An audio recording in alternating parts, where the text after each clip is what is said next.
Hello anh em, chào mừng anh em đã quay trở lại với kênh của mình, Lô Phước Thịnh nhé. Hôm nay chúng ta quay trở lại với Hogwarts Legacy. Bây giờ vào vậy cứ ấn bằng ấy đã, Lô Việt Anh. Bây giờ vào là tôi cứ phải ấn bằng vậy gì à, bằng bàn phím trước cho nó chắc anh em. Bạn không tí nữa bạn mất file xếp thì nhục lắm. Rồi, hôm trước là xong cái nhiệm vụ ở đây rồi, chạy ra ngoài thôi. Theo xem nào, check thêm nhiệm vụ.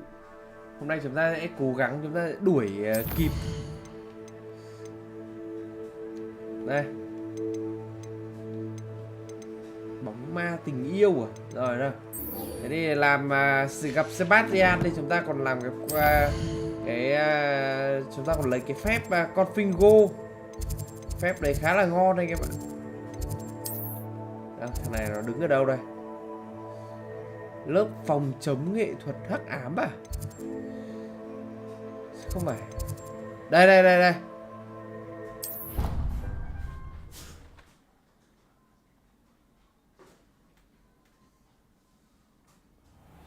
Đây. Chắc đi vào lớp này là gặp được nó thôi. Đây, rồi ngay đây này. Over here. Hình như là quả này là nó vào cái hầm ấy. It Cái hầm has. sau đó sẽ dậy Glad cho you chúng ta cái received phép. my owl. I have something to show you. First, let me thank you for what you did in the library. Of course. Scribner tried to give me detention, but I have ways out of these things. Well, Did you find what you were looking for? I did, but something was missing. Understood. We can talk more in a moment, in the Undercroft. Này, Not even vào ra hầm ngầm đấy. Đây, ở trong này. This way. Tôi nhớ không nhầm thì ở trong này này. There's a secret passage just here. Đúng rồi. Chính nó. Mở ra đây bạn ơi. Đấy. Lần đấy là vào trong này nó dạy chúng ta cái phép kia. Phép bắn lửa từ xa nhưng mà có cái phép đấy ổn áp phết, đánh mấy con nhện ngon đấy. How did you find this place? My friend, Ominous Gaunt. He named it the Undercroft. We used to play gobstones here all the time. With my sister, Anne. She loved that infernal game. What I wouldn't give to lose to her again. I should tell you, I swore to Ominous I would safeguard this place. So please, keep this between us. Revelio. He never confides in anyone. But he's trusted me since the day we met. I wouldn't want to jeopardize that. We used to sneak in here almost daily. We've never been caught. Rồi. Và ra đây là cái nơi gọi là nó với bạn nó luyện tập ở trong này. Và cũng coi như là cái nơi chứa nhiều kỷ niệm của mấy game. Trốn vào đây để không có gì đấy thì tùy anh em nó chơi chẳng hạn. I think I've seen Ominous in potions. Or was it herbology? I've noticed that he uses his wand to navigate the castle. He does. No idea how, though. Ominous was born blind, and no spell could reverse it. His wand seems almost sentient. Not surprising, I suppose. Ollivander always says, the wand chooses the wizard. Is that how he found this place? No, someone in his family knew about it. The Gaunts are full of secrets. I've never heard anyone else speak of it, and I've certainly never seen anyone else here. Again, mention this to no one, especially Ominous. He has no love lost for his family. Understood. But why does Ominous have no love lost for his family? His father's family are direct descendants of Salazar Slytherin, one of the 4 founders of Hogwarts. Obsessed with blood status, most of them. Ominous cannot abide them, as he'll be the first to tell you. Anyway, the Undercroft has been a perfect place to sneak off to, away from prying eyes, and even practice otherwise forbidden spells. Really? Like what? Like the blasting curse. Professors say it's not an appropriate spell to teach students. A proper magical education ought to include all magic. My thoughts exactly. A spell like Confringo is only truly dangerous in untrained hands. Such spells should be properly taught, not banned. To be fair, I'm admittedly partial to more fiery forms of magic. Nhà But quả này you khéo should nó learn dạy it. là Crayon I can teach it to you safely here. Ok. It may take a while to get the feel for it. Mimic my wand movement. The incantation is Confringo. Very well. Confringo. A này. A này. Y này. A này. A này. X. Lô thế gà đấy. Tải The Last of Us Remake á, chưa tải được. You're getting it. Mạng nó đang bù bù Ready lớn to mau actually quá. try it out? Stick to the targets, though. Best Yeah. to keep the undercroft intact. Nó dạy tôi bắn Have vào a go đâu? at those Bắn vào đây à? candelabras. Đây, có phép này tôi vẫn thích cái phép này hơn là cái phép ấy. Cái phép lửa hơi phèn đấy em ạ. Both have their uses. Đấy, Nice work. bê. How's it feel? Phép nó phải It's a tad như hot. thế That's này it. chứ. I think Như I thế got it. này chứ. Phép nó phải như thế này chứ. I have to say, I enjoyed that. The first time Ominous and I practiced Confringo, we singed our eyebrows. I would have paid to see that. I swore we'd never live it down. So this day, there's something about that spell that's addictive. The blast does heat things up. I see how you lost your eyebrows. You'll get used to it. And Ominous and I Yeah, used to luyện tập practice thường down xuyên here ở đây. for hours. Haven't been here in some time. Lô tiến Nguyễn It's not the same without Anne. I'm sorry about your sister. Ở đây làm pháp If sư there's vậy. anything I can do, Perhaps when I next head to Feldcroft, you could come along. Meet Anne. She could use some cheer. just let me know when, and I'll meet you. Oh, she misses Hogwarts. She's been stuck at home with our guardian, Chú Uncle Solomon. Unfortunately, you'll have to meet him too. Well, meeting a new student will be precisely what she needs. I shall look forward to it. Cheers. By the way, what was it you couldn't discuss out in the hall earlier? I'm not sure where to start. You said something was missing from what you found in the library. I assume it's to do with what you told me about the portkey and Gringotts Thằng này and nó hỏi về Ranrock. cái vụ và Nothing mấy gets cái past con you. goblin đấy, And yes, loco it hồn đấy. is. As I'm sure you suspect, there is a bit Chúng more ta to nghe all vẻ of vẫn this. chưa đủ I'm tin tưởng listening. nói với thằng này đấy. À đây. Thôi kể cho nó mọi thứ đi nhỉ. Kể cho mọi thứ đi để có thêm đồng minh anh em ạ. You must promise to keep this between us. I trusted you with knowledge of the secret undercroft. You can trust me. All right. I can see traces of ancient magic. Ancient Đấy. magic. Pháp thuật cổ đại đấy. I don't know what I was expecting you to say, but it wasn't that. What does that even mean? Honestly, I'm not entirely certain.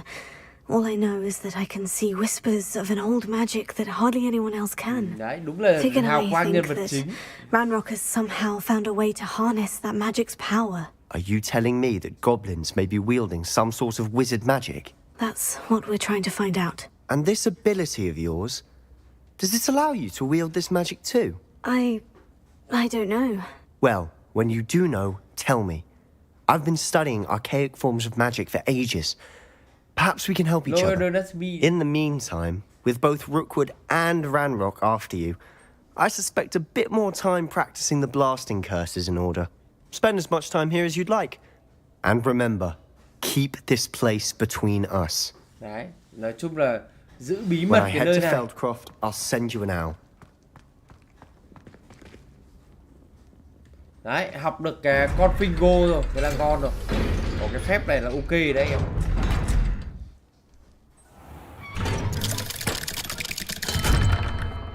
Hello, Sebastian. Ôi rồi ôi, Wait. thằng Ominid này thấy tôi rồi. You there? I can hear you. Oh, hello. Ominous, isn't it? I believe we have potions together. And herbology? I recognize that voice. Heard you talking to Gareth Weasley in potions class. You're the new fifth year. Thằng Did you này just là- come from the thằng kia undercroft? hay vào đây. How Đấy. did you get in there? Đấy. Thôi nói thật Actually, đi. Sebastian brought me there. But he made it perfectly clear to keep quiet about it. That rat! You breathe a word about this place to anyone, and not even your precious Professor Fig will be able to help you.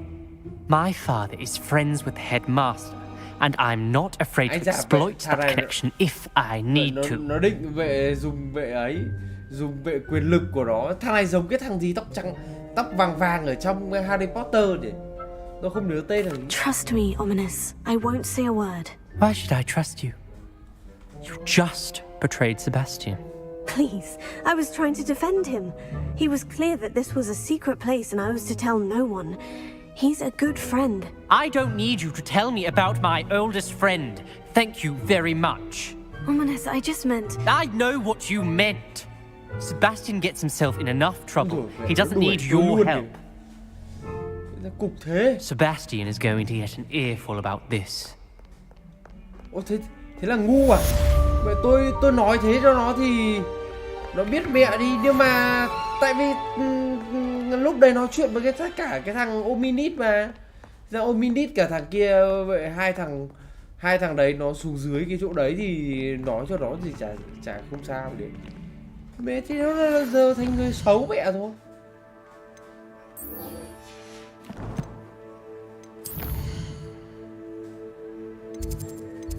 Má đen thế nhở? Vậy tự nhiên mình lại trở thành vậy là người bị bắn đứng thằng Sebastian ạ. Vậy trong khi thằng Ominid thì nó cả thằng Sebastian toàn luyện phép ở trong Ý, thế nên tôi mới kể với nó mà. Ôi thế là ngu rồi. Ôi, đành chứ biết làm nào. I would like to teach you Wingardium Leviosa. It can be used to levitate objects for a short time. Once you've completed a few prerequisite tasks, do see me after class. Mẹ cay thế nhỉ? You're back. Finally. Minister Spavin talks more than he listens. Ranted on and on about rogue dragons. Wouldn't listen to a word about goblins. Speaking of which... Listen, Professor. So much happened while you were away. Nearly Headless Nick asked me to get some rotten roast beef from the kitchens. Rotten roast beef? Yes, well, I thought it was odd too. But then we took the roast beef to Sir Podmore of the Headless Hunt. You met the Headless Hunt? That must have been interesting, to say the... Yes, and then I had to find Richard Jackdaw's head in the pumpkin so that he'd tell me how he died. Who on earth is Richard Jackdaw? He was a student here long ago. Anyway, he told me about a secret cavern. I went there, and right next to Jackdaw's skeleton, I found the missing pages. You found the pages? I did. And because Jackdaw had followed the map they contained, when I found the pages, I found the location on the map. Believe it or not, it's a room below Hogwarts. Why am I not surprised? Ông này không biết. Shall we? I was hoping you'd say that. Oh, and we'll need to bring the book. Này, cầm theo quyển sách xuống. The room is xuống called gặp the Map thầy Chamber, by the Dumbledore. way, and a portrait of Percival Rackham awaits us there. Professor Rackham. I look forward to meeting him. How did this Jackdaw get the pages from the book? Evidently, Peeves stole them, and Jackdaw stole them from him. Oh, Peeves. Này, ông này bây giờ lần đầu tiên đi vào đây. It was beneath us all this time. Nhìn thấy thầy Dumbledore này. Giật mình chưa? À đâu, thầy là thầy Rackham. Rackham thì đúng hơn.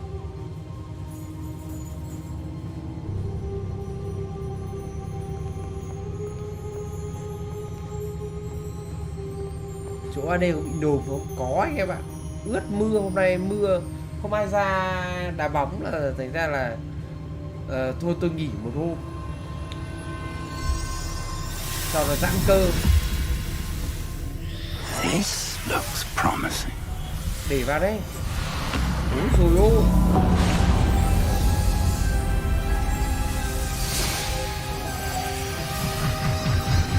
À nó hiện lên cái bàn đấy kìa.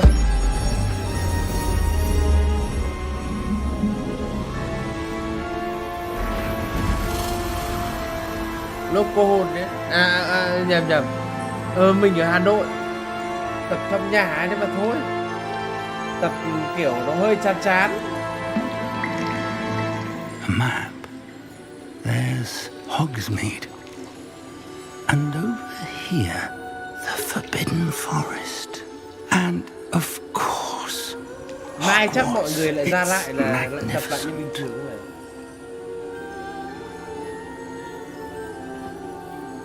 Chạy có lại người ta không, anh em cứ hãng chạy nhanh bằng tôi.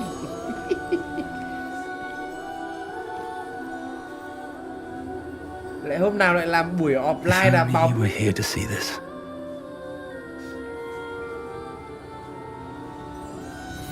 Đây, bây giờ ông này sẽ được Hello, nhìn thấy thầy Professor Reckham. Rackham. We've placed the book on the Lô pedestal Mai as Nguyễn. you asked. And this is my mentor, Professor Fig. How you do, Professor Fig? And you, my young friend, see now why you needed to return with the book? I do. I also see why you refer to this room as the map chamber. That you have come this far tells me that you possess extraordinary magical ability, the potential and power of which will unlock should you prove yourself worthy. The location of each of 4 trials will, in time, appear on the map. Trials that will test you and give you access to invaluable knowledge. Trials that you must complete on your own. Do you recall the pensive memory you viewed in my vault in Gringotts? Lấy đi. You and your friend Charles spoke of the port key and of trials you'd created for one who sees traces of ancient magic. Precisely. Charles is another of the keepers, a designation we gave ourselves centuries ago, in light of the knowledge that we have been bound to keep hidden. Until perhaps now. So, the passage from your ruins to Gringotts, everything in the vault, the restricted section, finding this room, none of these was a trial. They were an important part of the journey, but they were not trials themselves. The fact that you have come this far, however, bodes well.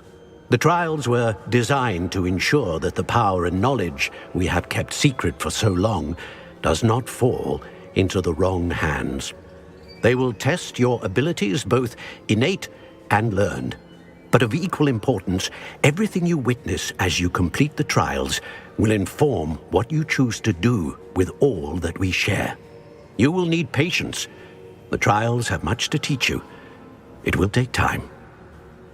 I'm afraid we don't have the luxury of time. Đi là được em ạ. We have waited this long, Professor Fig.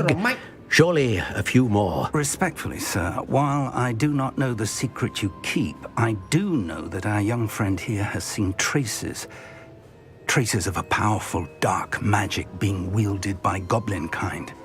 And we encountered an uncommonly powerful goblin wielding such magic as we prepared to leave your vault at Gringotts. We may already be too late. This is grave news indeed.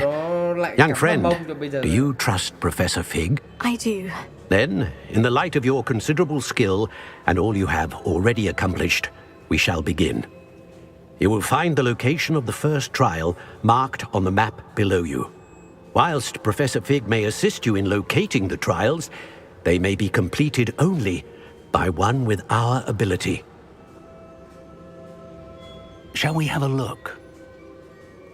Này, nhìn cái map ở dưới chân này. Vậy hóa ra đây là map Chamber là vì cái chỗ này nó rất là nhìn được cái map ấy em ạ. It looks familiar. Perhaps your young friend is more well-traveled than you might think. As your mentor, the least I can do is go ahead to make sure it is safe. Join me as soon as you can. Múc luôn. I'll find you at the tower as soon as I can. Until then, be careful and do not tell anyone where you're going.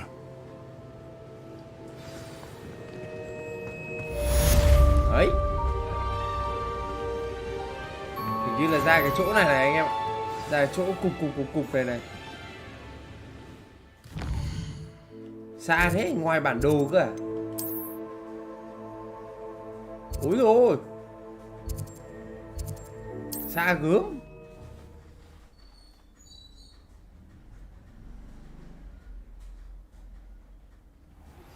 It's time you learned, Glacius, the freezing spell. It is an efficient way to cool down a heated situation. But first, I will need you to complete a few tasks. Once you've done that, come and see me. Băng à? À, ngon.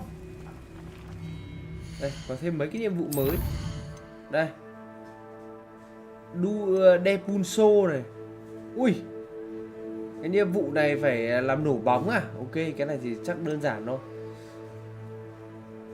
sử dụng xúc tu độc. Ui mẹ, sao mấy cái nhiệm vụ này vậy? Làm quét sấp mặt à? Lấy cái chổi ra đã.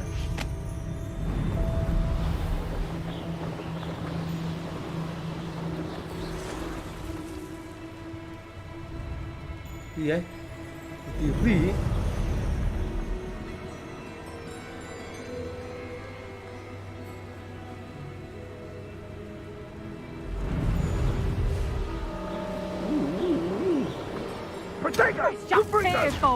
Ui, một con trôn này. Ôi rồi. Rồi, tôi sẽ ở đây, tôi sẽ xem HD với chất lượng cao nhất cuộc chiến này. Không biết đây là người không? Ui, bọn này là bọn sắt trộm anh em ạ. Thế thì tôi lại không vào vội cho con này đấm đi. Đánh nó đi các bạn ơi. Ui, bọn nó đập hết được bọn kia luôn. Thế thì nó lại phải ăn đòn với tôi rồi. Thế thì nó lại phải ăn đòn. Ui.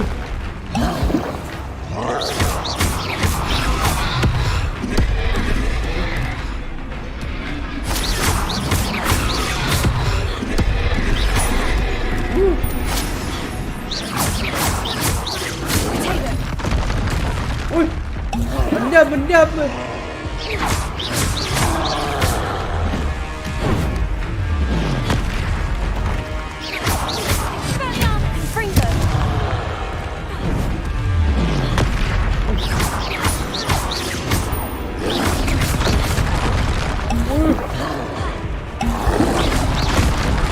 Ui, ném nhanh cái nhỉ?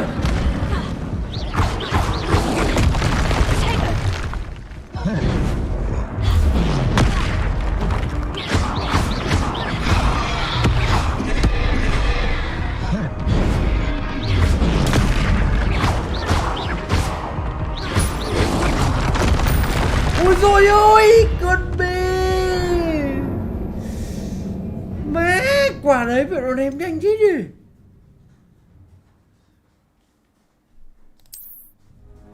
Đây. Học ơi.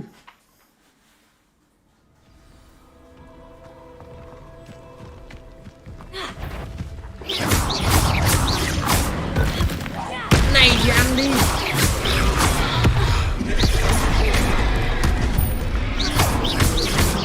Ô, nó bị lao vào kia, nó bị choáng rồi.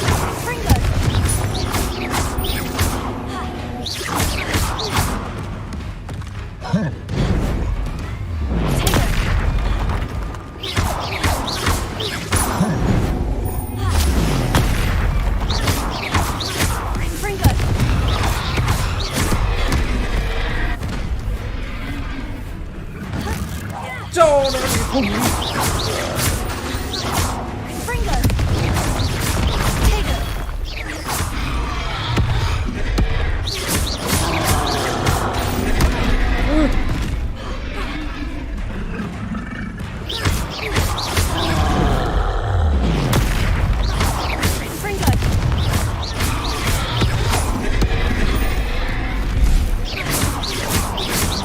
Hẹo đi. Hẹo. Ôi rồi sao thế? Ui rồi. Vãi cút rồi. That was a close one.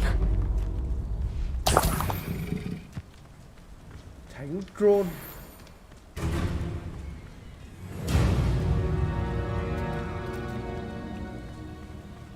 Ui, trong này còn có cái thịt gì?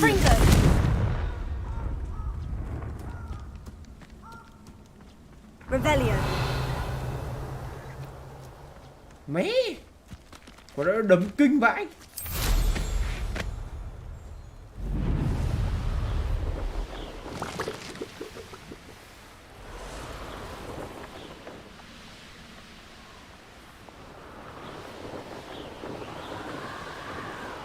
May nhờ vậy sức mạnh phù thủy đại tài của tôi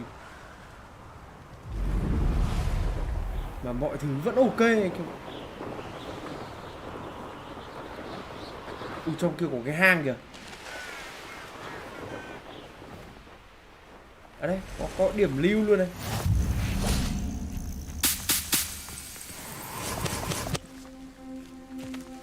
Chổi thần này không có động cơ á. Chổi thần lại còn đòi có cả động cơ à? Over here. We're not alone. We are not. Ranrock's loyalists. Around a dozen I can see, but could be more. Can't we apparate past them into the tower? We could, but we've no idea what's in the tower. More importantly, however, I'd like to know why they're here. They've set up camp just ahead. I suggest we investigate a little before doing anything else. Let's... Rồi, bây giờ là vào lâu đài kia đây. This isn't ideal. No, it Vào isn't. đây thì This way. dùng phép này And đâu. I'd suggest we use the disillusionment charm here. No sense in announcing our arrival. Tôi áp cho cái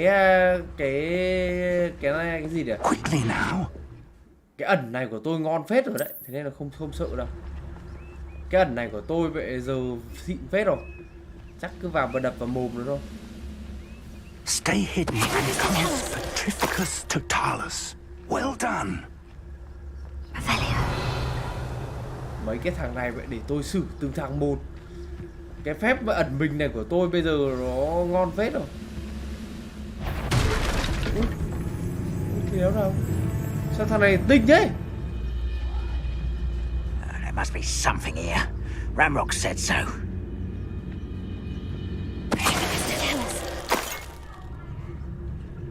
Tự nhiên nó tinh quá, tí chip.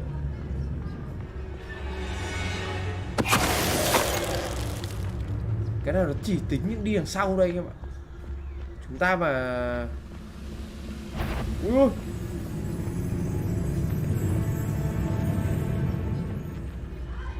Đi đằng sau, đi đằng sau. There must be something here. Ranrock said so. Đấy.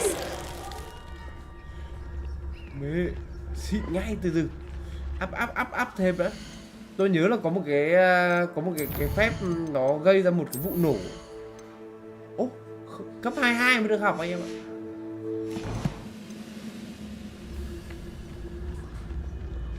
Đây, hai thằng này thì mỗi thằng một hit. Someone there? Ấy mẹ, phát hiện làm sao được. Hai thằng cùng đi với nhau luôn. Orders. Directly from Ranrock. These orders indicate that they're after something to do with names. What names? And Ôi dồi ôi. blood. Cái này nó bắt rồi. You won't stop me. I'll cut you from shoes to chapeau. You think this is funny? I'm a job toy.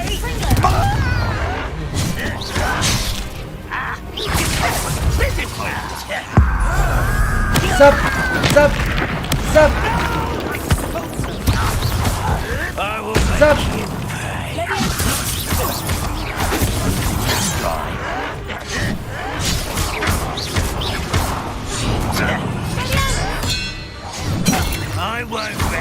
You can't. What are you doing? Rather unwise. Let's get this over.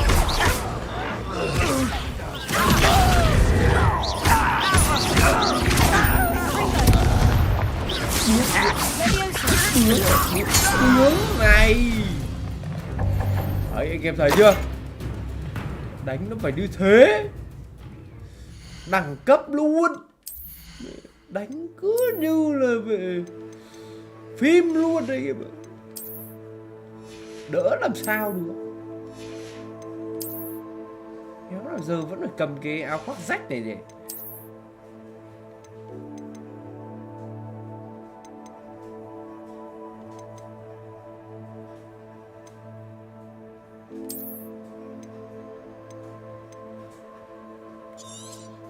phá bớt đi anh em ạ, phá bớt đi thì mới có đồ được.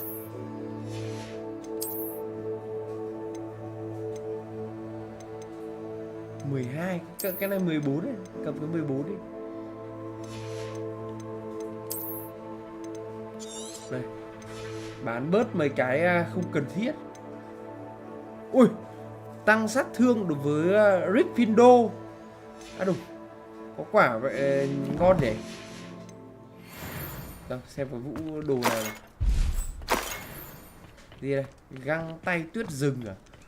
Đồ xanh thì lại vứt thôi.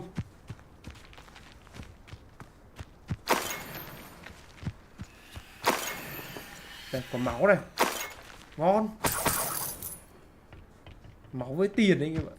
How on earth could they have known about it? Revelio. Từ từ chú ơi, cháu lột nốt đồ ở đây đã.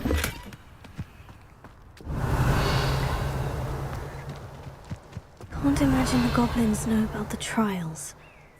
They know that something is significant about this place, though.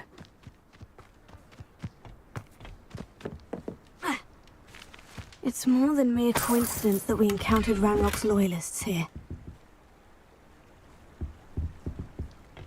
Đây, chắc là vào trong kia rồi. Không Looks like we found the được hết rồi. entrance. Ui, không biết còn con It's nào không locked. đây.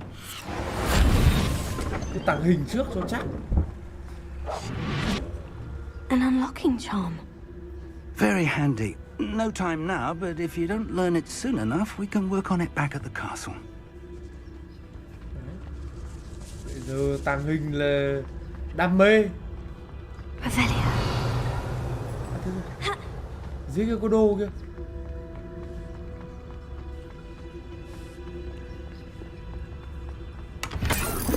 Không thể bỏ lỡ vệ đồ được em ạ. Someone was an avid reader. Can't say I'm familiar with many of these titles. Ui, ở đây còn có định còn gì nữa sao? I wonder who this is. With robes like that, it could be anyone. Chắc là nhặt hết đồ dưới không? Lên trên thôi. Trên chưa gì đã hiện mấy cái thằng địch kìa. Ở trên map đỏ đỏ kìa anh em.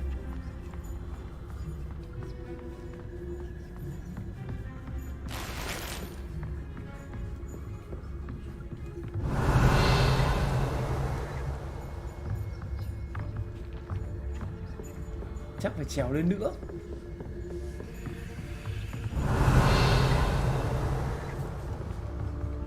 Welcome to Sanbakar's Tower. À đúng, ông ấy đây, ông Khám này. What? Lại đầy túi rồi, vậy suốt ngày đầy thôi.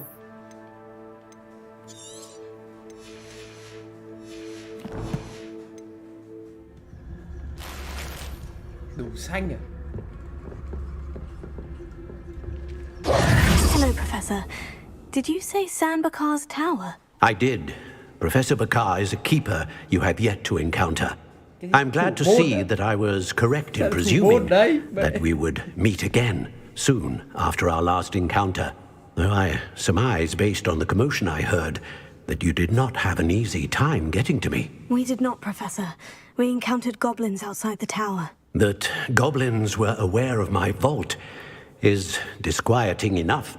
But if they have also made a connection to this tower, then the threat may be greater than I thought. All the more reason for us to move forward. Downstairs, near the entry, a reservoir of ancient magic, like those you've seen before, has been unlocked. Command it to access a doorway. I'm afraid I cannot say more. As Professor Fig cannot join you, he and I will, in time, see you back at the map chamber. Remember what you see. We're going to need to understand how Ranrock's loyalists knew about a tower that once belonged to a keeper. For the moment, however, you've more important things to set your mind to. A reservoir of ancient magic, I believe. Yes, sir. Then I shall leave matters in your increasingly capable hands. That said, be careful. I will, sir. I'll see you back in the map chamber. Sơ cứ về trước đi. Con về Revelio. sau. A reservoir of ancient magic. Downstairs, near the entry. Nhảy xuống rồi ôi mẹ.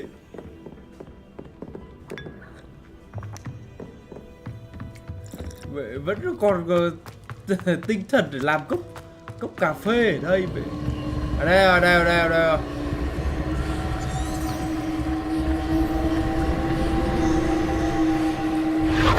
Đây. Bố đù. Đây có cái phòng này. Cái này chỉ có chúng ta mới nhìn thấy được thôi. Người khác không thấy được. Revelio.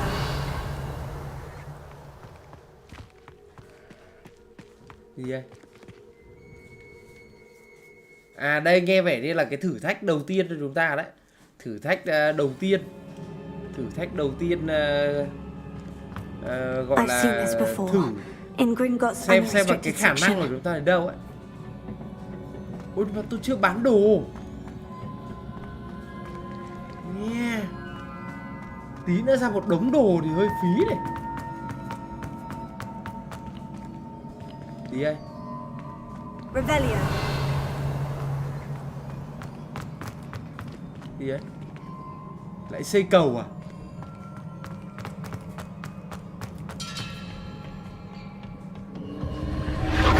Impressive. À đủ. That must have done something. Best have a look around. Lên trên. Ấy, mẹ ảo tung chạm. Chỗ này có đồ này. Trời ơi, mẹ phun đồ tôi biết ngay mà. Vứt bớt mấy cái đồ xanh đi vậy. Mấy cái đồ xanh này vứt hết đi.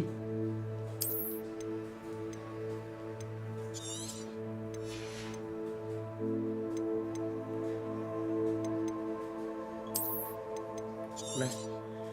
Để tí nữa về còn bán đi mấy cái đồ để còn cầm đồ ấy chứ.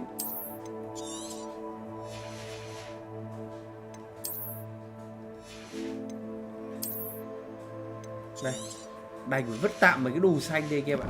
Không có cách nào khác. Vì một tương lai nhiều đồ. Mẹ nhặt được cái đồ lại xanh tiếp kìa mẹ. Ôi rồi mẹ, hai cái xanh liền ạ mẹ. Sao đen thế nhỉ? Phế ớt cả cái cú ạ.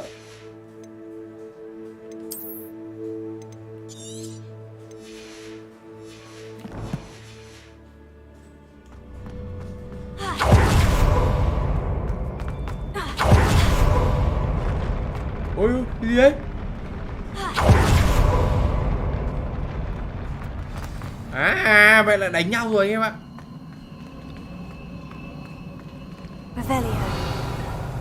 Rồi, tôi nghĩ là mấy con này đây.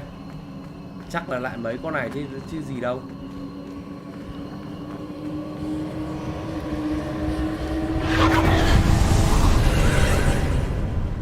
More traces of ancient magic. Something must be different. Trả cho việc tế lôi thần ngày hôm qua.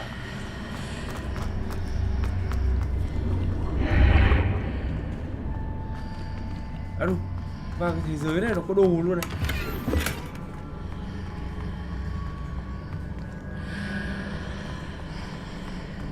Ủa, thế đi thẳng đến đây rồi à?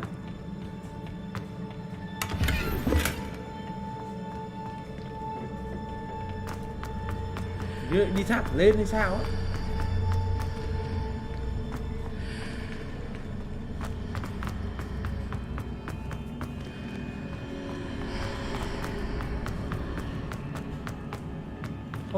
Không phải không còn đường lên.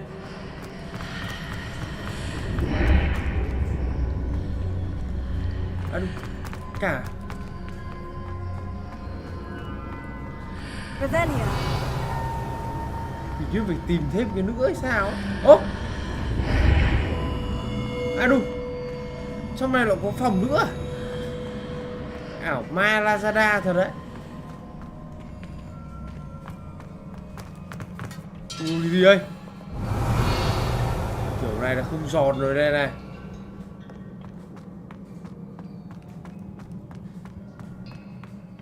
À, thằng này rồi. Chắc chắn là thằng này rồi. These are never a welcome sight. At least I know what to expect this time.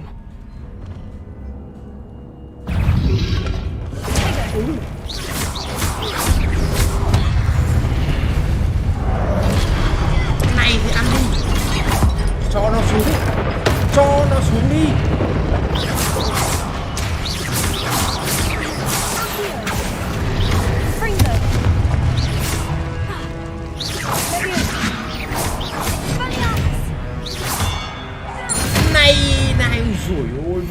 hợp nó lại cứ phải hoàn hảo. Đâu, còn ai nữa? Ra nốt đi. Tầm này gặp thần đánh thần bây giờ. À đủ. Lại là cái These này. look familiar.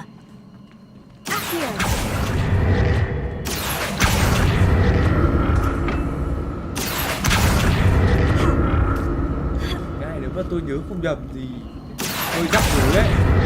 Cái này mở hơi rắc rối anh ạ. Nó phải đi lại cơ.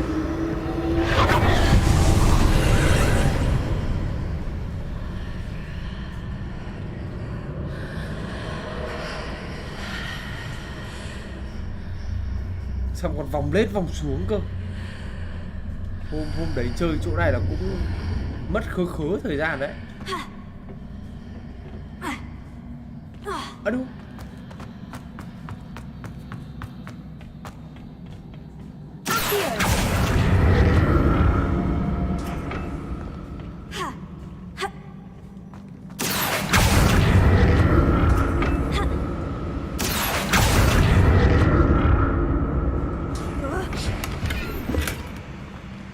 Còn bên này nữa, ra đây lấy nốt đồ.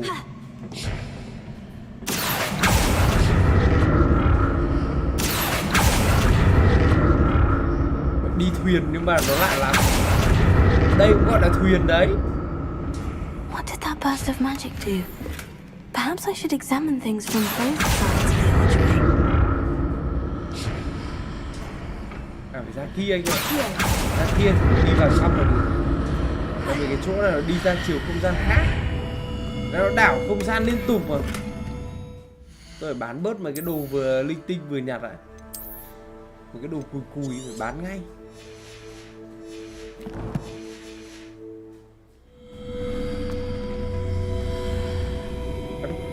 Trong đó có mỗi một cái hộp đấy thôi à? Lừa thế nhỉ?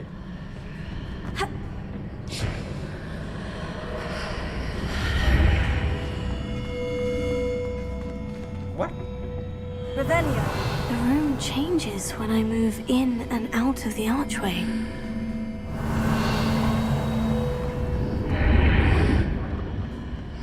Còn một chỗ nữa ở đâu ấy. Đây tôi nhớ là có tận hai cái ấy. À đây. Ở đây. Đây. Nhảy từ More bên hông bây giờ. statues. Úi dồi ôi.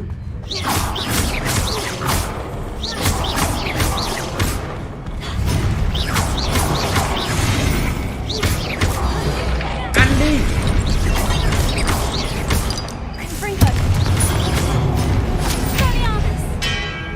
Ăn đi.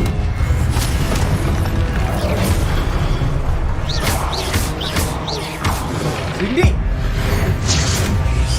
Úi dồi ôi.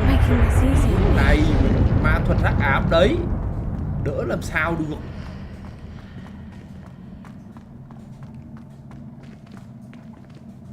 Nào mà end được á. Tôi cũng không biết. Sớm nhất có thể. End để còn qua mấy con game khác.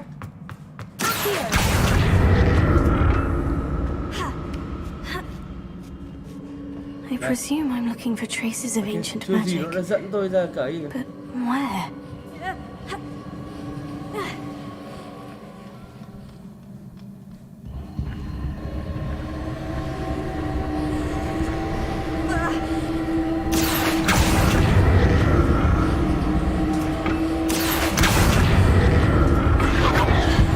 Đây. Mở ra cái map dưới chân ấy. Đoạn này là hơi đau đầu đấy. Nó vòng kinh lắm anh em ạ.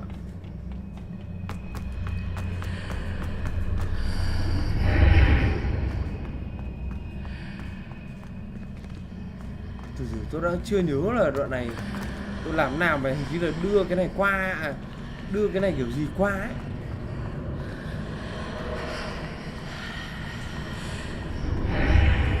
Seems I ought to explore this archway from both sides.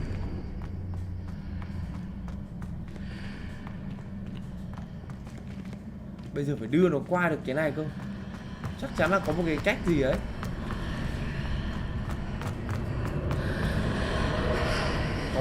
Có một tôi nhớ là hình như là có một cái cổng nó làm cho cái này nó biến mất hay sao. À đây này, vừa nói xong chính nó.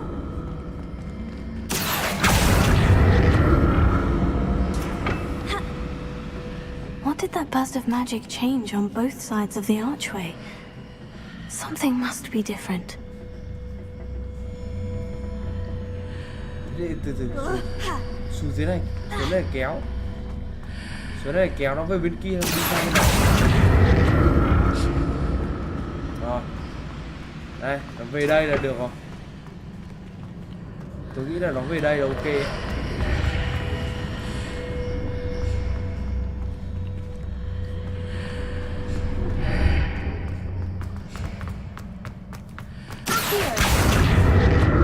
À đủ, nó dính mẹ vào tường thôi, từ từ. I need to see how the room changes when I move in and out of the archway. Kéo hơi ít. Đây, này cho nó đi thẳng ra.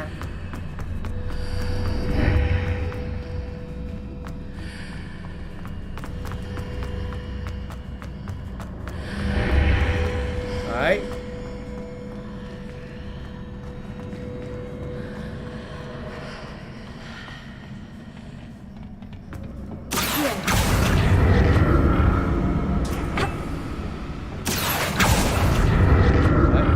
So that's it. I need to use both sides of the archway to get the platform to the other side of the bridge. À đủ. Bây giờ lại thiếu rồi.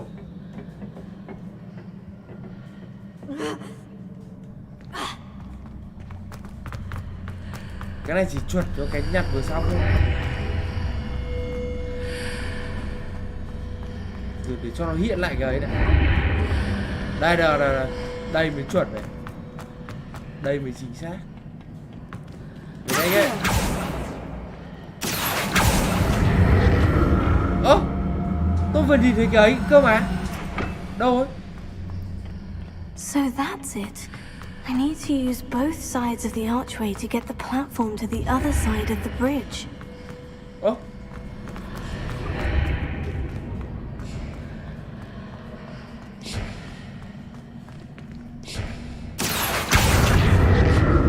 Kẹt mẹ vào rồi.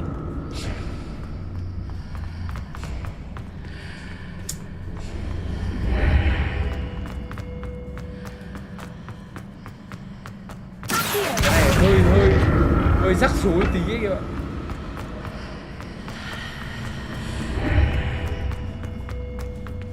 Đó, như là chạy từ đằng sau vào ấy.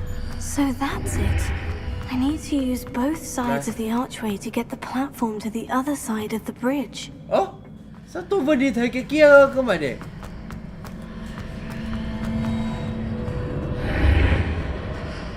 Ở đây này, thế này mới đúng. Vậy lú thế. Lú đưa cú ấy các bạn.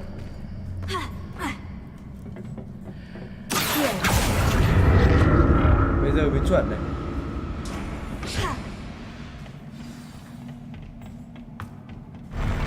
I'll never get used to these floors. Yeah. À, vậy kiểu này lại gặp bọn này tiếp cho xem. Ra đây anh ơi. Không cần ngại dùng đâu.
đỉnh cấp ngay. Vậy thằng này tuổi gì? Giải đố có thể hơi lú, còn đánh nhau vẫn xịn lắm nhé.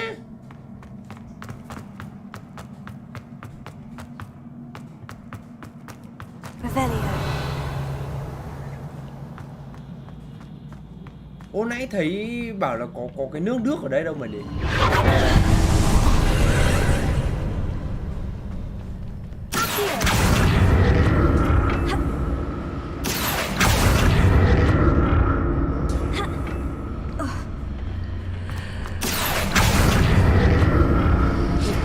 Cao này nhảy nó rồi.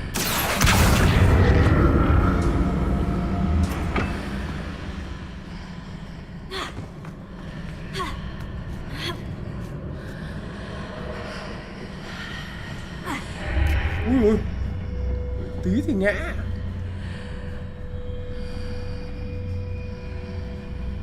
Hai cái bên hông này làm gì nhỉ? Chúng ta ra đây gần hơn rồi.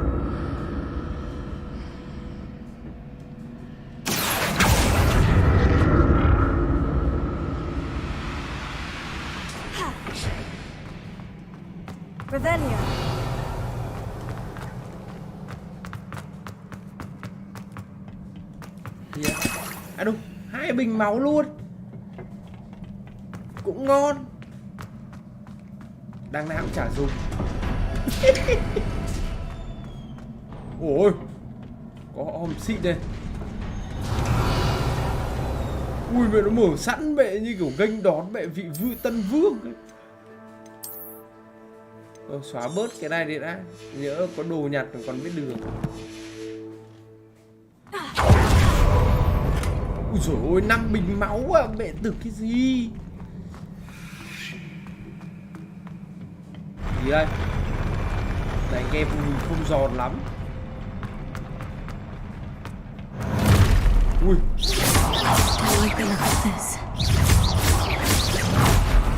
Ui.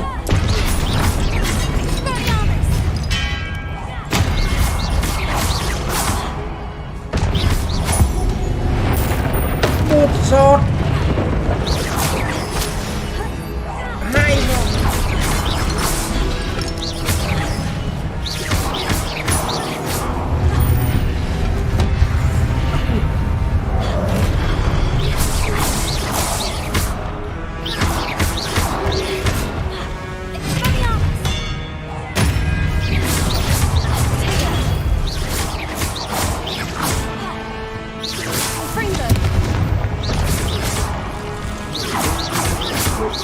Mấy cái thằng này mà nó đánh tôi à? Tôi gì? Ui gì ấy? Úi dồi ôi. Thằng này thì đánh được rồi đấy.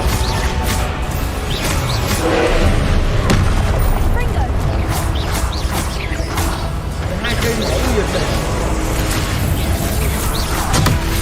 Ui.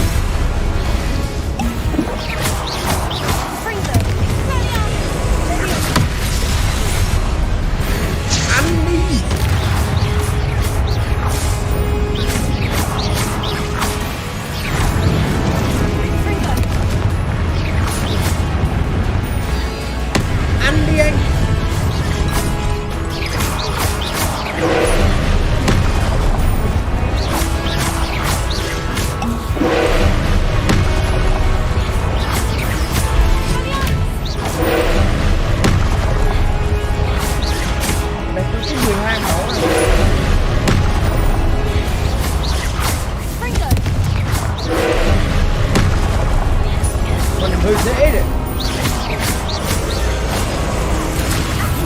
Ai cho mình dùng phép đấy? Ui, nhiều bắn tôi đấy. Rơi xuống, rất xuống.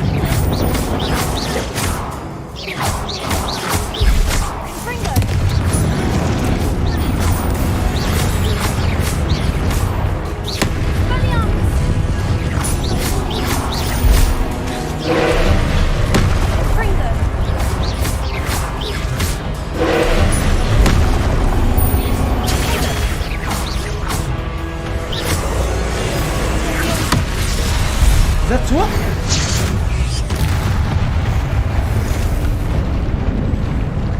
Chắc còn lâu mới xong quét chính á.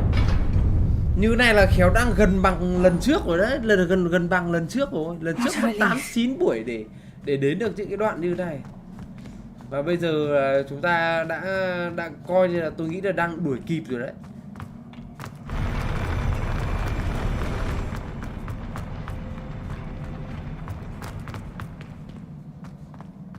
Another pensive.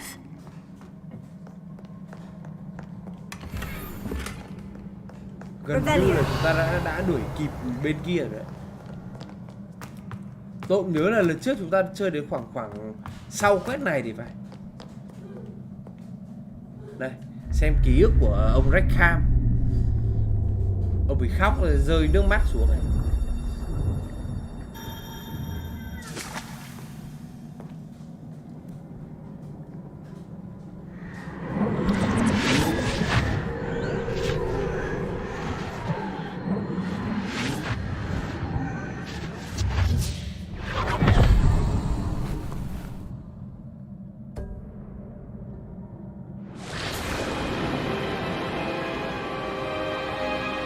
Đây chắc là học trò đầu tiên của ông ấy đây.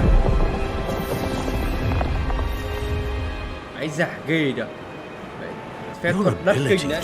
Transfigure the world around you is remarkable.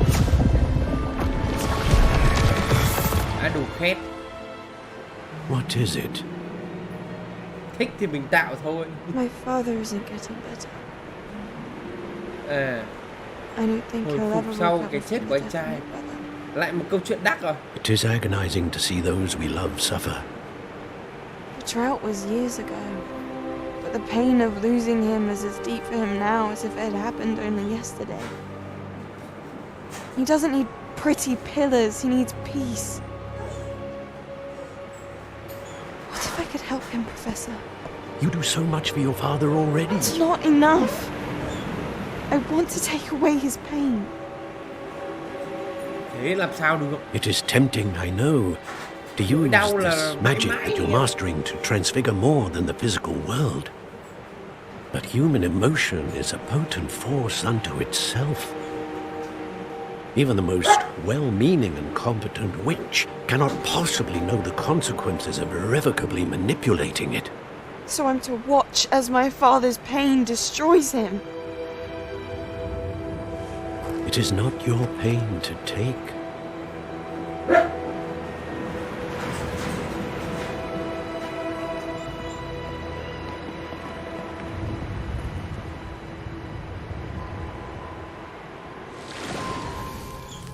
Every year a student sees something sillier than I could ever imagine in their tea leaves.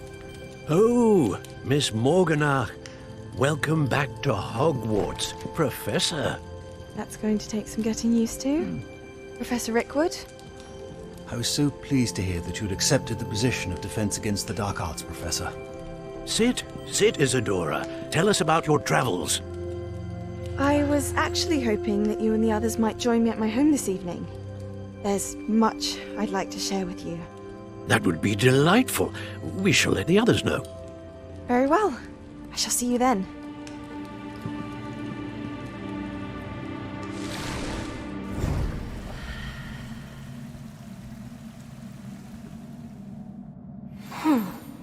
Another memory.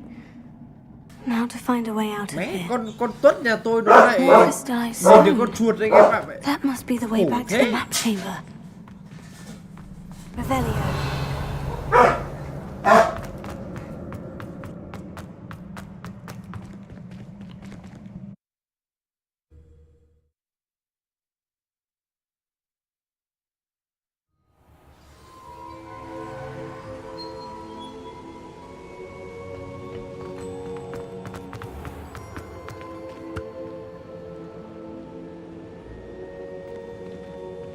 What have we here? I'm a student at Hogwarts, sir, and this is Professor Fig. Professor Charles Rookwood at your service. Has someone completed the first trial? I have, Professor Rookwood.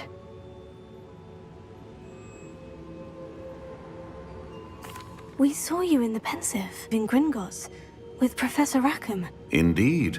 So, you found the port key to access Professor Rackham's vault, and you deciphered the map within the locket you found floating above that pensive. I did.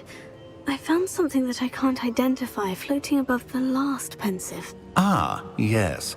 You will find a similar artifact in each trial. You must take care to keep them safe. You will need them to complete the journey we have set forth for you. Once you have them all, we will tell you what to do with them. Very well. Are you able to tell me anything about the next trial? Before you proceed, I would like to speak with Charles regarding the urgent situation involving the goblins. The goblins? The student has seen traces of a powerful dark magic being wielded by goblin kind. They and their mentor, Professor Fig, not only encountered goblins lurking outside of San Bakar's tower, they also encountered a powerful goblin in my vault at Gringotts. Từ chắc anh em phải đợi tí để tôi phải đẩy cái chuột ra cho con này đã, vậy không khổ quá. We shall defer to you in this matter, of course. Now then... Wait, Professor. The name Rookwood. Do you think... That there's a connection to Victor? Perhaps, but we can't be sure of its significance, if any. For now, tell me what you saw in the pensive. Before the witch from the last pensive, Isadora, became a Hogwarts professor, she argued with Professor Rackham about using magic to remove pain. Hopefully the next pensive provides more context. For now, we should learn what Ramrock knows. I will be honest, I've no idea where to start. Actually, I might know of someone. I saw Sirona at the Three Broomsticks speaking to a goblin once. They seemed friendly. Well, it's worth a try. See what you can find out. Of course, don't forget... My studies, yes, sir. Before you go...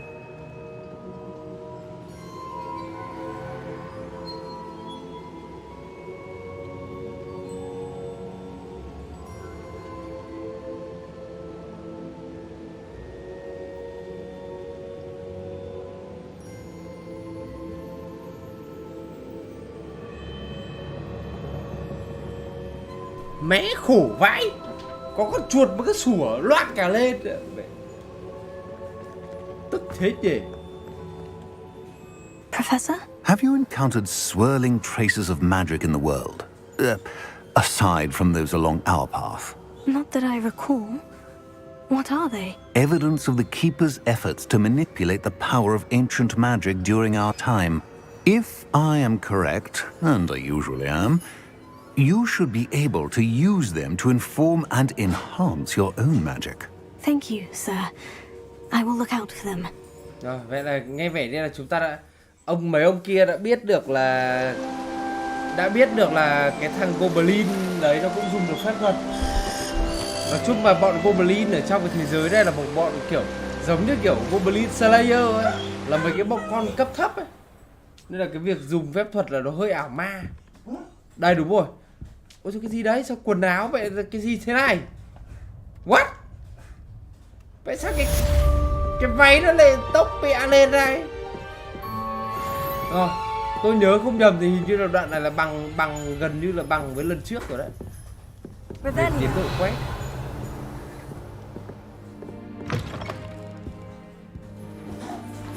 I should ask Sirona. Úi dồi ôi. Cái gì đấy mẹ? Chuẩn bị cho cuộc tìm kiếm thủ môn cuối cùng của bạn đã béo hiểu kiểu gì? Đây, nó bắt chúng ta phải học một đống phép đã. Đây, học cái phép này trước đi.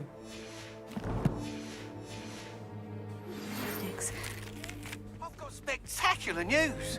The broom upgrade's ready. Ông này ông có ấy kìa. Ông này ông ấy có áp trổi cho chúng ta kìa. Bay ra đấy nhanh còn kịp.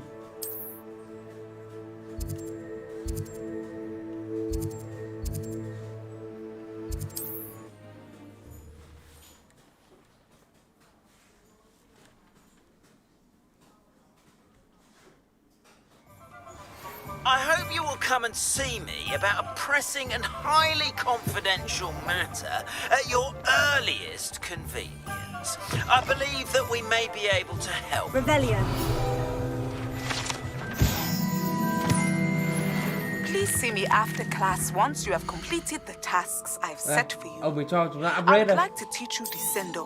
Useful for pulling objects to the ground. Rồi bán bớt đồ đi đã. Giờ chỉ chơi với đồ vàng thôi các bạn.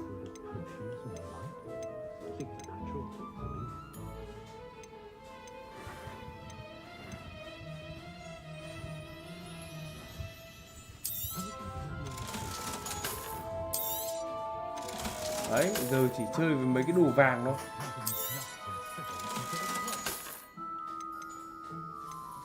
Trong khi cái đồ chưa có đồ tím xịn đơn để cầm tạm. I must tell you, half of Hogsmeade's been by the shop asking about rumours of a broom upgrade. Without the information you provided, my work would have taken twice as long. Thank you again. It may sound ambitious, but I've already begun work on another upgrade, more difficult to perfect than the last. I wondered, would you be interested in joining forces again? If you were to test this first upgrade there... Chơi luôn. Sounds as if you're really lại đua với outdoing mấy thằng yourself. ấy đấy. Thank you. Lại đua chổi. I know this recent success was a... Report back as soon as you can, and we'll be off to the races. Tôi đua chổi gì, đua luôn. Off to the races then. Tôi mà lại phải sợ chúng nó.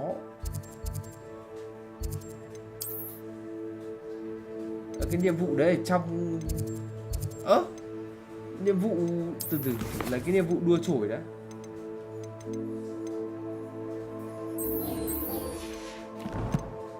Cái nhiệm vụ đấy đua ở ngoài à? À đủ. Mấy nhiệm vụ đấy đua ở ngoài à? Ui, mẹ quả đua gì vậy xa thế?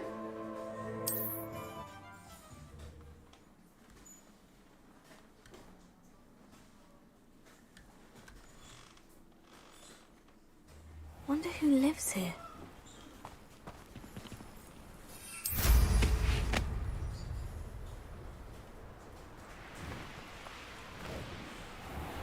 $600 rồi.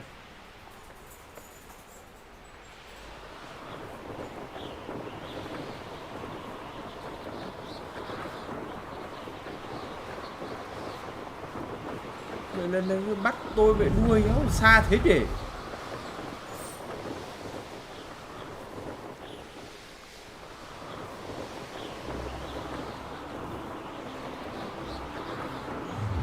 Sau cái đồ này. Your life ain't here.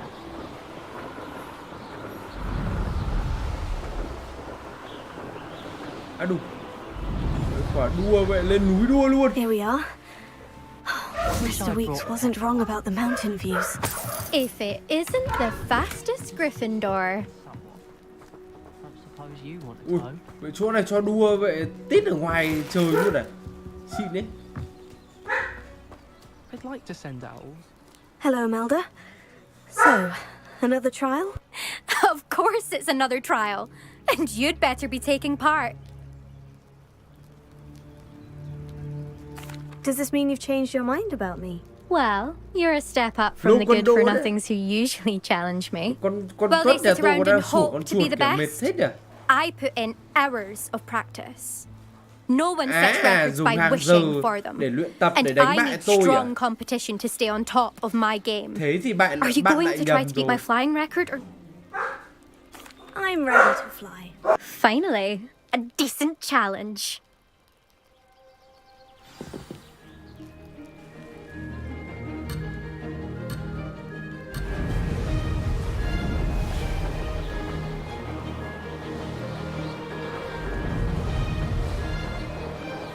Brilliant! Excellent!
that was acceptable. Brilliant.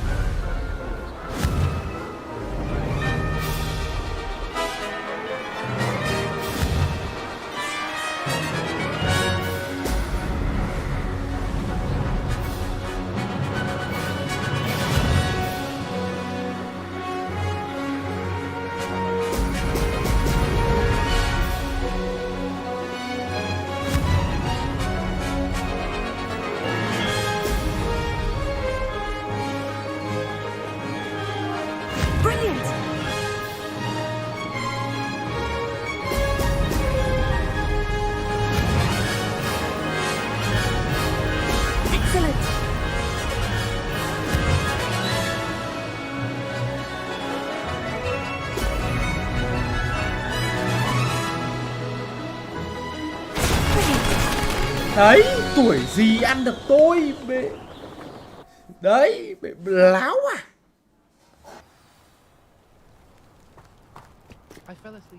You've improved, I must admit. That was a bloody good run. Be careful.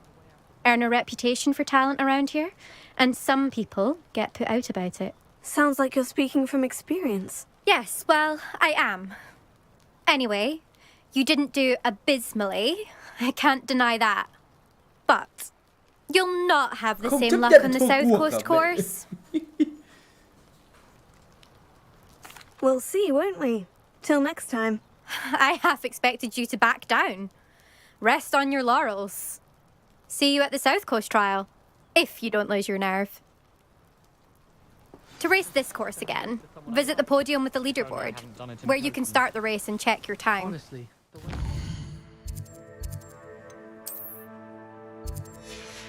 Slytherin's fawn all over Professor Black.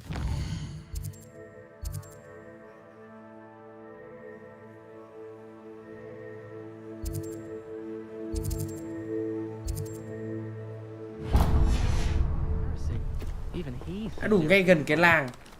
Đi ra làng anh em. Chắc là đi ra làng trước.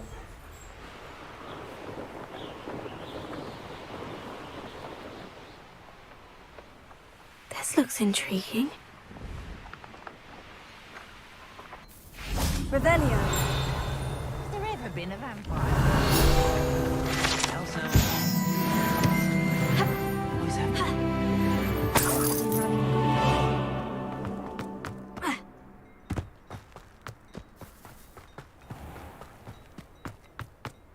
Oh, how I love a good puzzle.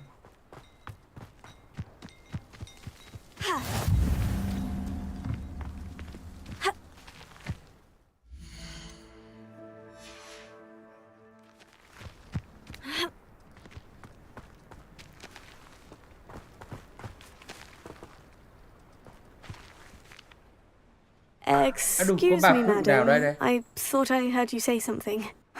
Yes, indeed. Talking to myself again. I find myself to be quite the engaging conversationalist since my husband passed.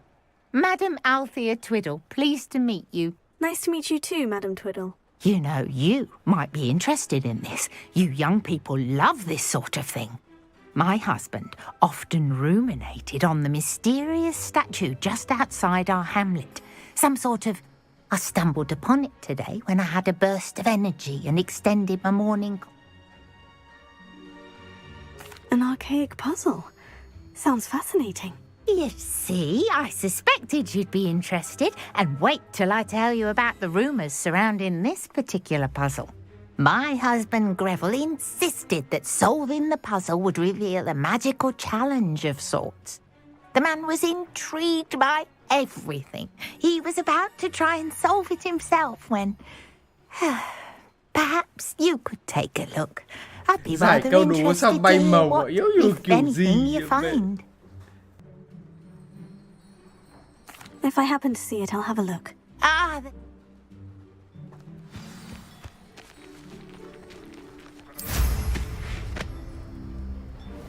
I should look into the statue Madam Twiddle mentioned.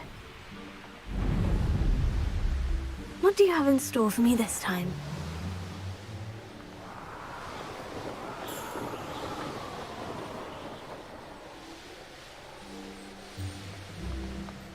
This looks like the statue Madame Twiddle mentioned.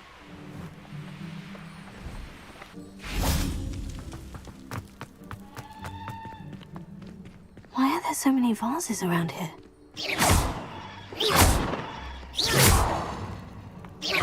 I suppose I should try to find all the vases.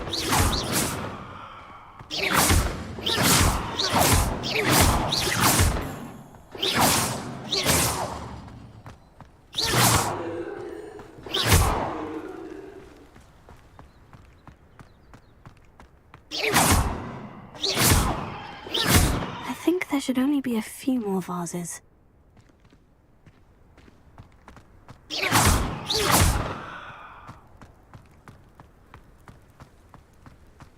Chắc cái quét này chỉ là đi kích hoạt tượng thôi. Đấy. Quét khó đến đâu thì game nó cũng gợi ý rồi. Đỡ phải nghĩ.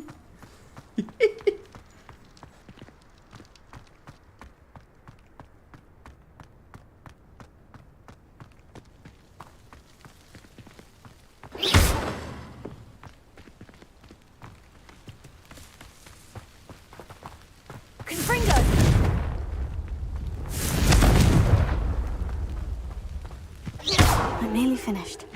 Only one more vase.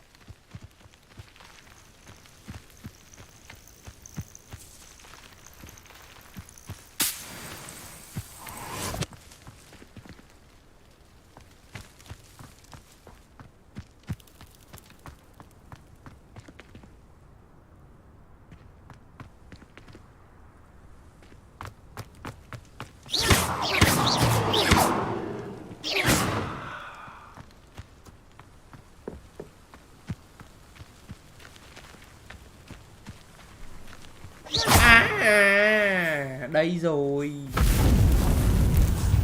Ui, cái gì đấy? Ui, đừng bảo nó gọi ra một con nữa đấy. That's it. I should tell Madame Twiddle about what happened. Đấu trường à? Đánh nhau rồi anh em ạ.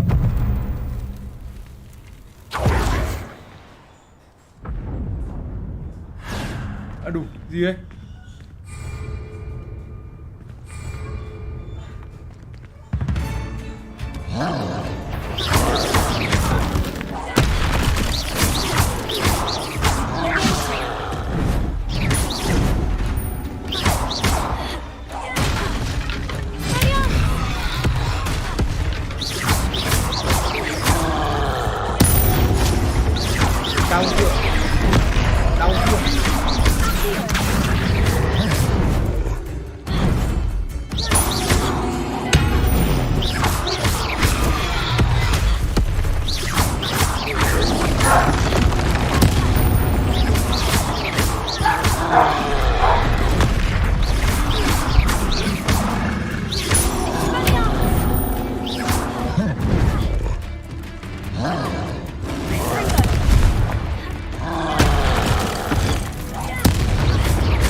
Should think they found that in London.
mẹ đông thế nhỉ.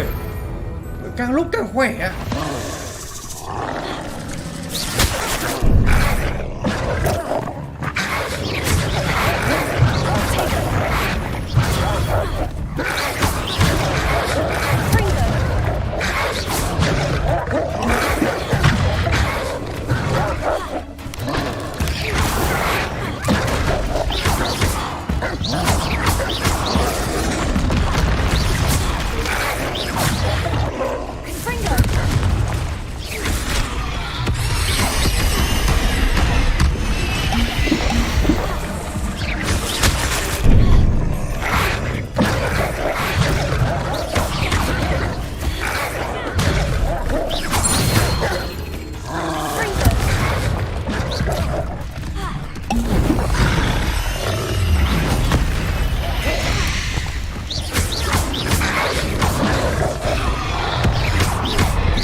Well, nice of you to stop by. It's the student from the town. An intruder! You think you're so clever? I've been fighting all you were for.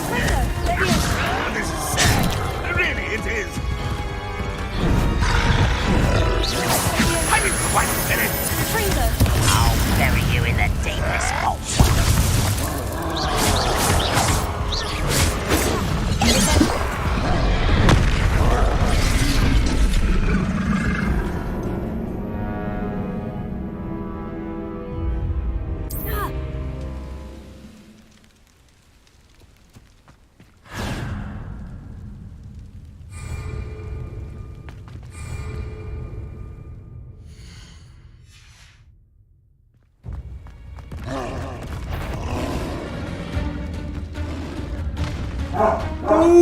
Mê quả cuối chết được dương qua. Tôi thế này tôi chết đi bách lại.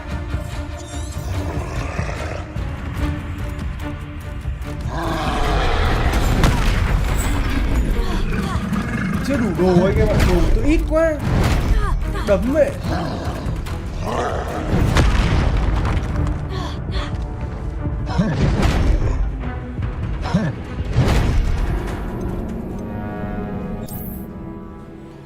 Mẹ, đồ cấp thấp quá, bọn nó toàn cấp cao. Mẹ, nó lại từ đầu thì chết rồi. Tôi tưởng nó lại từ cái phát vực sau. Đấy, vậy anh em thấy quả đánh vừa xong chất lượng không? Đồng vỡ cút.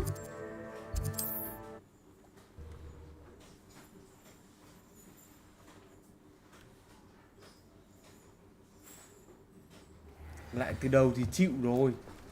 Sao mà lại từ đầu được? Cái này chỉ có up thêm cấp thôi.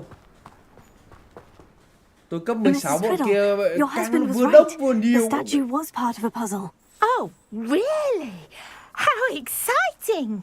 Yes, I had to destroy a number of large vases, and that seemed to activate some sort of charm on the statue. Well done. Oh, I miss having someone like you around with a thirst for knowledge and... Well, my curiosity has been satisfied. Thank you. Oh, my husband would be so pleased to know he was right about that statue. Đồng nước chịu được rồi vậy. Quả trước vậy né như là vậy thần thánh rồi. Không thể đỡ nổi. À đâu cái gì ấy? Cái quả gì tròn tròn đây? What? I know what that means. Merlin trial.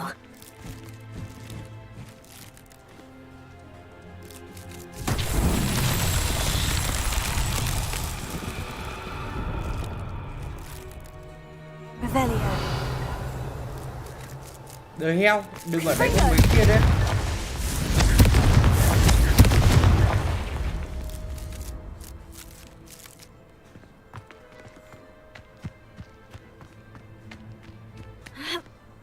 Ủa, lên này cái Merlin này nó chỉ tôi đi đâu ấy?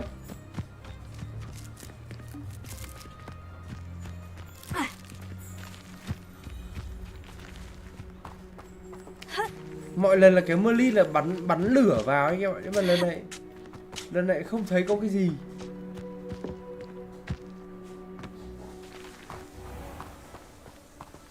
À đây thấy rồi. Hình như là bắn hết mấy cái này sao?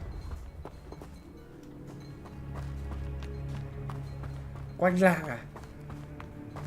Vậy thì nhiều thế. Bắn hết 4 cái rồi đấy.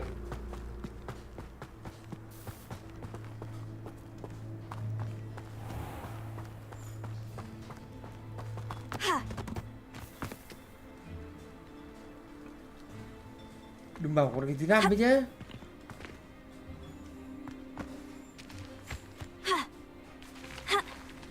Đấy. Cái tường bé tí này không để qua được ạ, mày ảo thật đấy.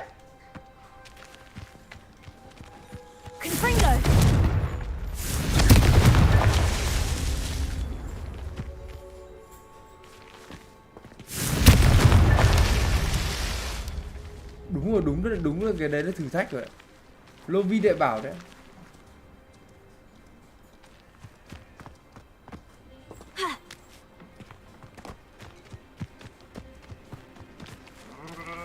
Chưa hết à?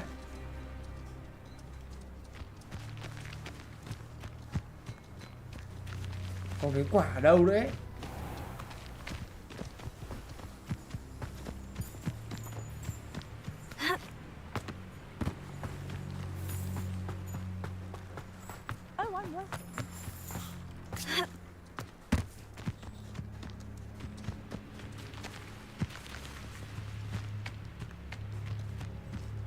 Thế mà nó chưa hết để. Ảo thật đấy. Đây có 4 góc thôi mà.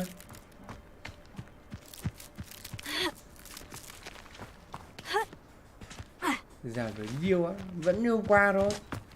Hôm nay tôi chỉ cần lại nó quanh hôm nay thôi.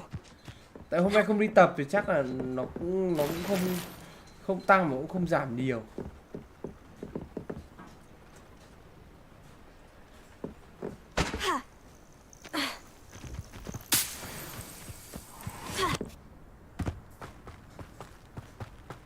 Đây, thiếu cái nào để vẫn thiếu ấy các bạn. Có khi nào trên này không? Luôn đi tôi cũng rồi. Để nào đấy vỡ luôn ạ. Lên chổi check cho mà.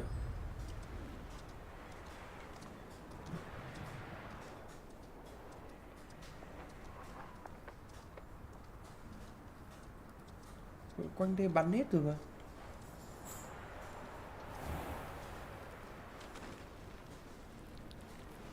Điêu thật đấy.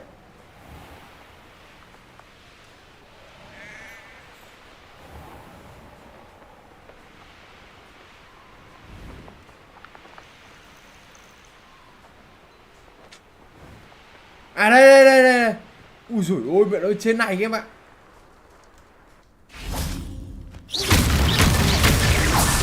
Merlin himself would be proud. Tập kiểu gì mà tự giảm Bitcoin á. Từ khi nào mà tôi giảm xong thì tôi mới đưa cho anh em phương pháp được. Tại vì tôi đã thử nghiệm, tại cái này nó giảm rất là nhanh. Nên là phải cho chắc đã.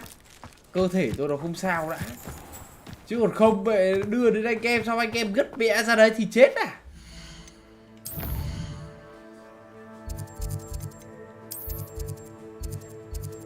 Chứ giảm như này có phải là dễ là ấy đâu.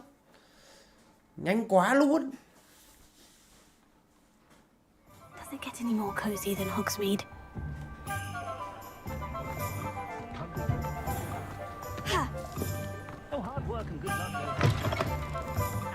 Back from your latest flight? I want to hear all the particulars.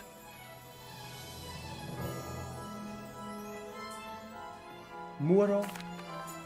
Good news, Mr. Weeks. With your upgrade, I was able to set a new record at the Irondale course. Brilliant! I knew the upgrade had fantastic potential. How did your broom feel? It rides well. Does get a tad shaky at top speed, and the handle wobbles a bit when I hit a strong gust of wind. Ah, yes. I see. I think I know how to address that. Thank you. I owe you one. If it means another upgrade, the pleasure's all mine. You sound, if I'm right, and I do hope I am. Nào. Thank you again, truly. Không đưa ấy cho tôi à? What are we looking for today? Mẹ chơi bẩn thật đấy, nó không chịu đưa cho tôi đồ đấy. À, nó không biết nó upgrade cho tôi cái ấy chưa? Pushing a plow is good, honest work. I shall leave it to the buckle. Chắc là vào từ tôi vào trong ấy tôi giám định cái đồ đấy anh em ạ.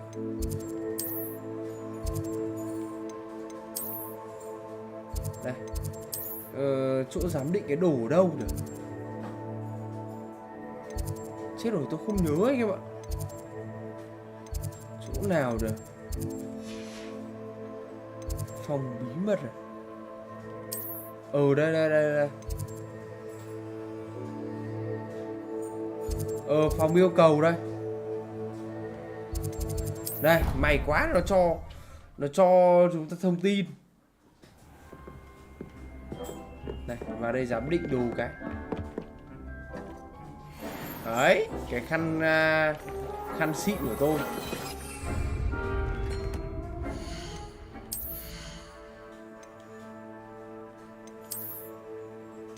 Đấy, phải thế.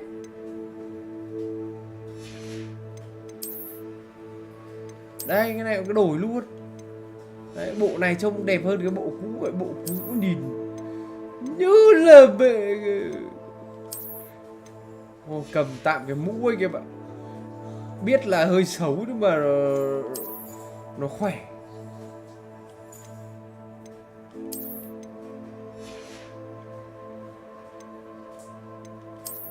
Đây, chổi tôi được nâng cấp rồi đấy.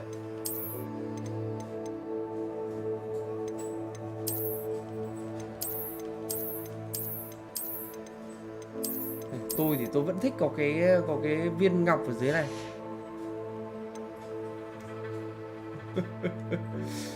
Mẹ nhìn quả mắt tắc kè trông được ối rồi ôi không.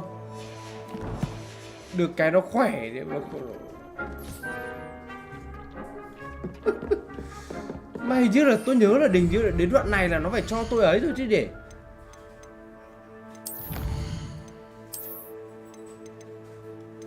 Tầm này hình như là nó phải cho tôi cái.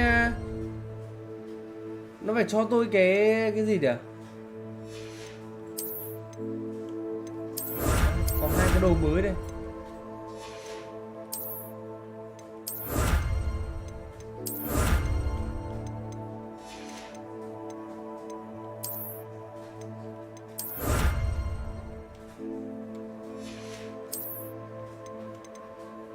Đáng ra như tầm này lần trước là tôi được ấy rồi nhá. Tôi được đổi mặt mũi rồi.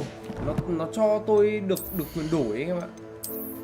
Mà lần này nó sao lại không thấy nhỉ? Mọi khi nó có một cái nút nữa là nút đổi cơ. Hay là phải thêm nhiệm vụ nữa? À đây, đây thay đổi ngoại hình. Đây. Ôi trời, cái mấy cái bộ đồ hắc ám mà lần trước nhận được bây giờ nhận kiểu gì để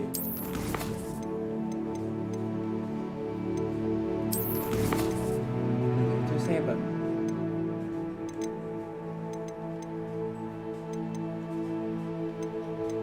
Không biết nó có ở đây không? Hay như được nhận ở ngoài hay sao ấy? Đây, thay đổi ngoại hình đã. Găng đen đen này. Thôi cái nữ thì găng trắng thôi. Vậy găng này ấy quá.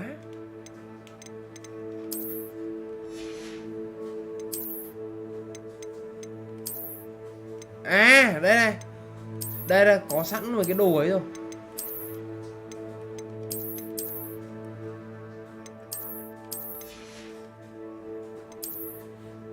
Đây, hóa ra là thay đổi ở đây các bạn.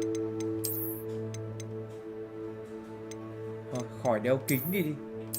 Ui mà nó không có không là đeo gì đấy.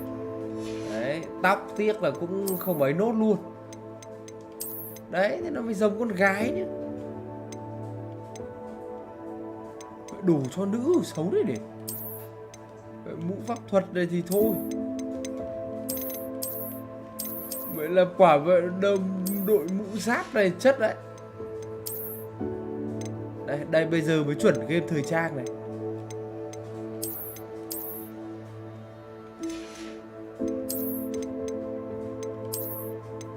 À đúng. Mặc quả áo vậy trông cứ như kiểu vậy chiến binh ấy.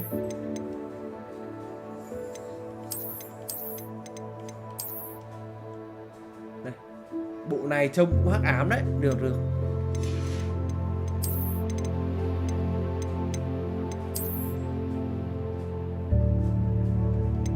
Này thành cô gái pháp thuật à?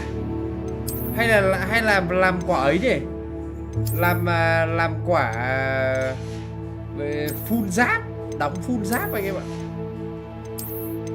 Đây, đóng quả phun giáp luôn.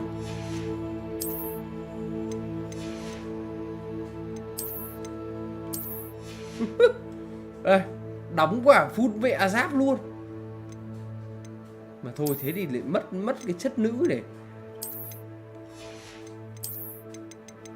Thôi, chắc là mặc bộ này thôi.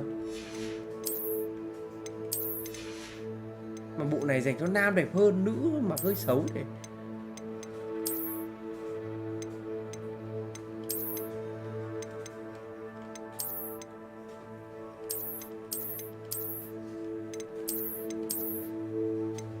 Nữ chắc là mặc cái bộ ấy thôi. Bộ kia thì thành bịa kỵ sĩ luôn.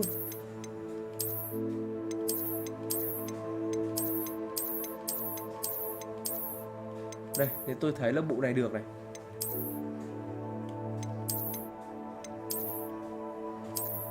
Đây. Khăn quàng này ok rồi, phải đổi cái áo khoác trong.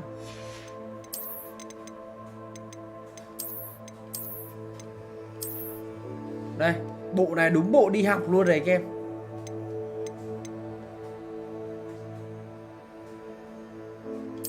Bộ này đúng bộ đi học luôn. Thôi, thầy học sinh gương mẫu thôi. Đúng chuẩn gái nhà lành đi học.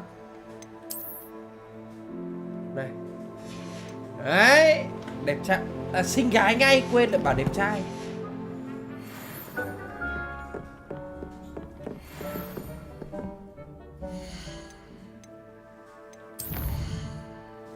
Đi xem có nhiệm vụ gì nữa mà. Lớp quái thú à?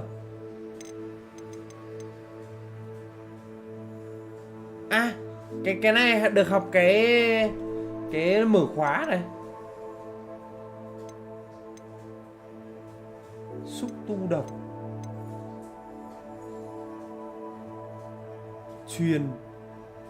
Truyền Depulso. Depulso là giờ lấy đâu ra cái focus để.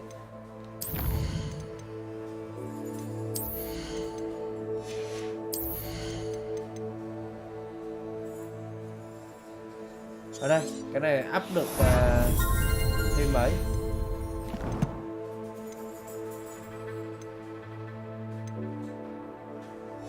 Cái Maxima hình như là tôi chưa có hay sao.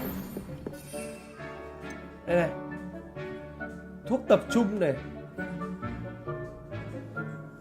Thân cây đông tôi không biết lấy đâu luôn ý. Maxima thì có rồi. Thunder này cũng không có.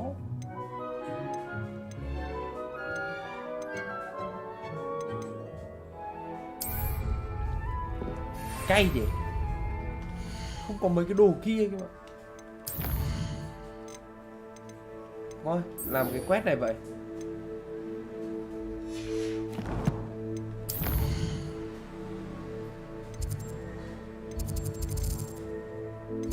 Đây. Làm cái quét này đi.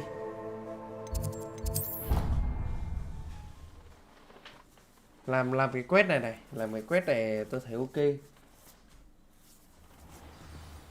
Đi phá trộm khóa này người khác.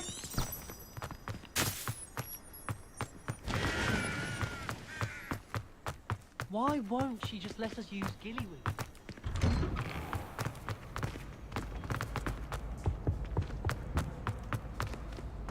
Hey, it's me, Gareth. À, lại cái thằng này vậy. Sao, muốn gì? That was an interesting class. Thanks. I hope Sharp wasn't too disagreeable when you handed in your potion. Bạn đã khiến Professor tôi gặp Sharp rắc rối. wasn't happy. Leave me out of your grand plans next time. Sorry to hear that. Hopefully he's already forgotten about it. Sharp may seem gruff, but I'd bet a few galleons he blew up a potion or two in his day.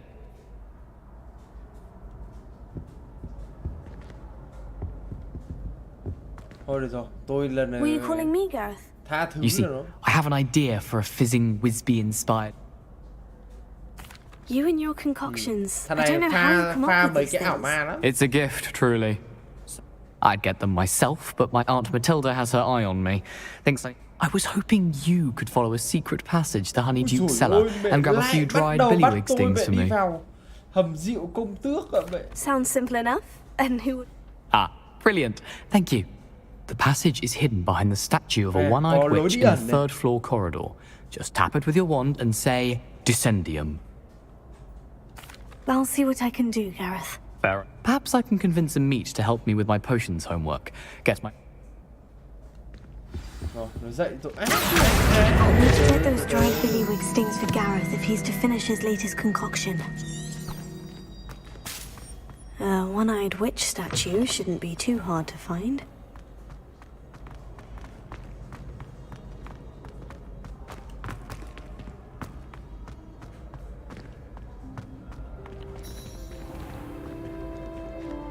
À đủ. Của nhà khét lẹt này.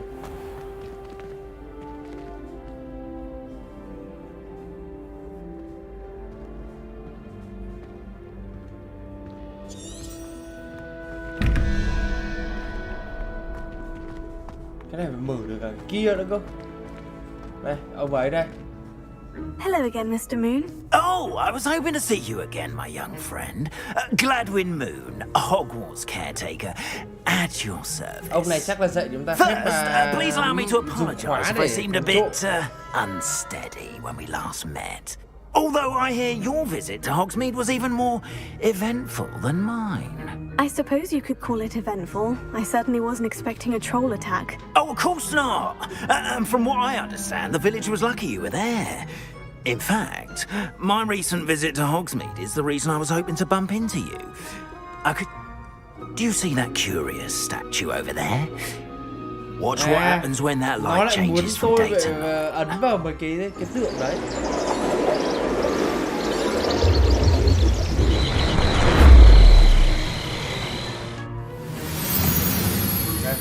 Lấy vào cái tượng này về đêm là nó sẽ nhả cái viên ngọc ra. Now, if you wouldn't mind humoring me for a moment, see if you can remove the moon from the statue. Odd little contraptions, aren't they? It seems the statue vanishes once the moon is removed, which, incidentally, can only be done at night. Why don't you hold on to that one for now, and I'll explain more as we walk. Ever since that fateful day in the village, those curious statues have begun appearing about the castle. A fair number. Chạy trước nó để mở cái điểm tele đấy. Someone, it seems, is trying to torment me. You see, that day in Hogsmeade, I turned a corner and came face to face with a boggart, or shapeshifter, if you will, which takes the form of whatever scares you most. This one took the form of a demiguise. A demiguise? Quả này nó dạy chúng ta phép đi mở khóa để vào trộm đấy. Wholly unnerving. Thầy với I encountered one when I was a lad in Korea. Hảo thầy. Terrible experience. Revelio. Those statues are demiguises. The moons, I assume, are an uninspired play on my name. Some jackanapes used a boggart to learn my greatest fear and use it against me. I have my suspicion as to the scoundrel or scoundrels responsible. It is my hope that they will slip up and reveal themselves as the statues disappear. That is why I need your help in removing the statues. Why me? A couple of reasons, frankly. First, your daring do against those trolls in Hogsmeade has gained you a... Second, as macabre and hideous as a demiguise is, you, however, have seen how they affect me. In fact, I know of two statues right here in the faculty tower. Perhaps you could start simply by removing them, so I can... I'd be glad to help you, Mr. Moon. Oh, I knew I could count on you. First, you know how to cast a disillusionment charm, correct? You'll want to do that before wandering the tower at night. Next, you'll notice that the door is locked. However will you get in? But what about curfew? Curfew? Oh, tosh. I sense you're a bit like me when I was your age. And I took advantage of it.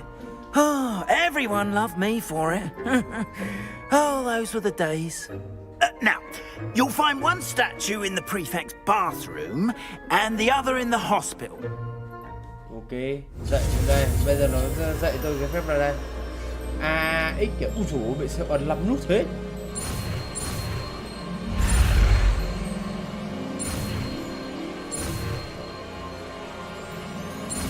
Rồi, có phép mở khóa rồi. Phép để thành trộm đây nha. Đâu đấy? Alohomora đâu?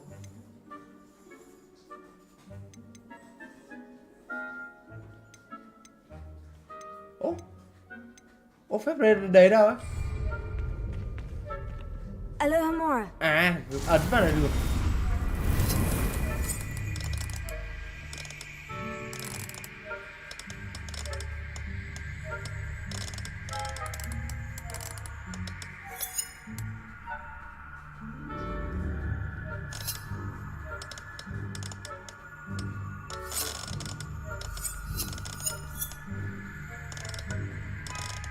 Chết rồi, hỏng rồi. Tôi không để chế độ. À đây. Đây đây.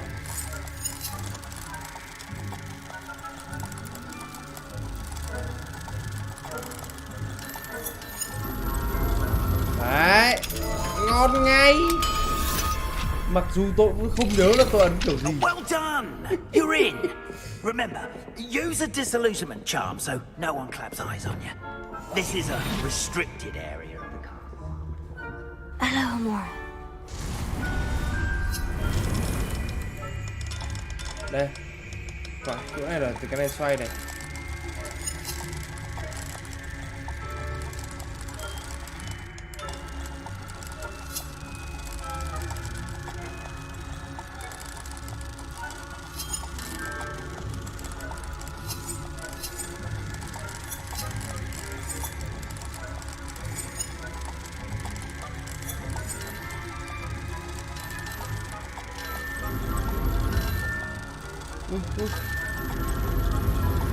Giữ nguyên đấy.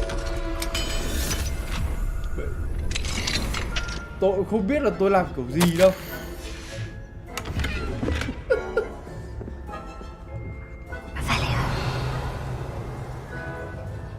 tôi làm theo kiểu cảm tính ấy kìa bạn. Mà mẫn thật đấy, vậy vào trộm hết cái này thì cái nọ.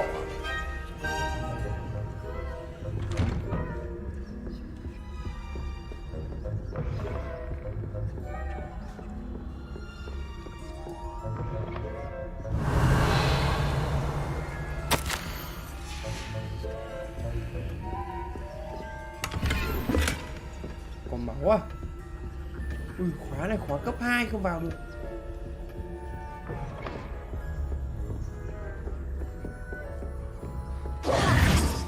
Ui. Bật đi.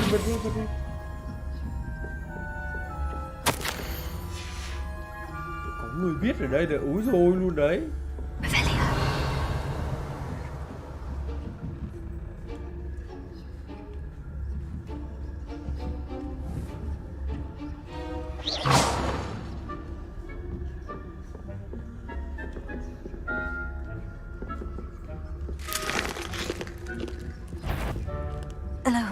Ui. Tôi biết không?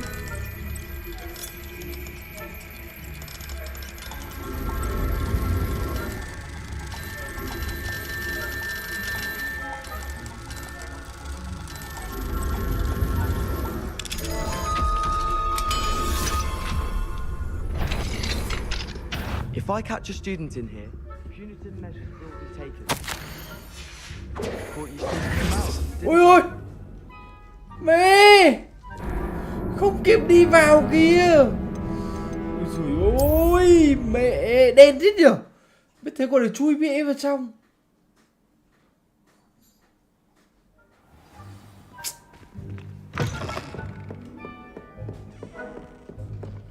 Ôi, nó vẫn lưu tiến độ cho tôi mở được mấy cái này. Ngon.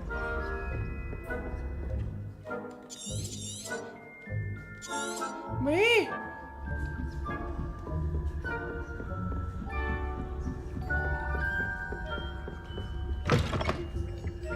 Lần này làm sao mà biết? Lần trước đúng lúc vậy đang ấy á, hay.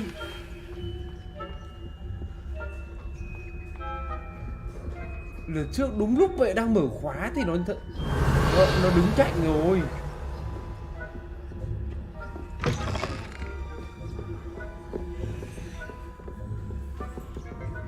Thôi lên tầng thôi, kệ thằng này.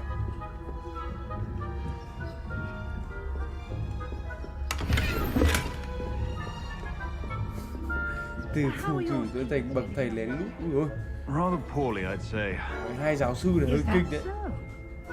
We're raising a generation of coddled cake wrappers that can scarcely tell the difference between aconite and asphodel. Yes, well. Đánh lạc hướng phát đã rồi té. Hai giáo sư đấy vậy có tinh lắm.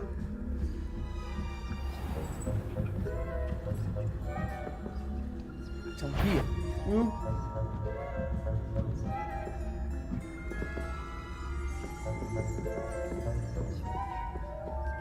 This must be the prefect's bathroom.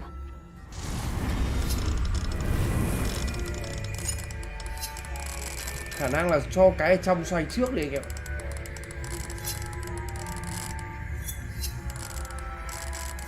Cái trong xoay trước thì cái ngoài xoay nó sẽ dễ hơn. Để chắc là đời nó không như mơ rồi. Nó bắt tôi phải xoay cái ngoài. Ở đây. Gần lắm. Đoạn này quay đoạn này.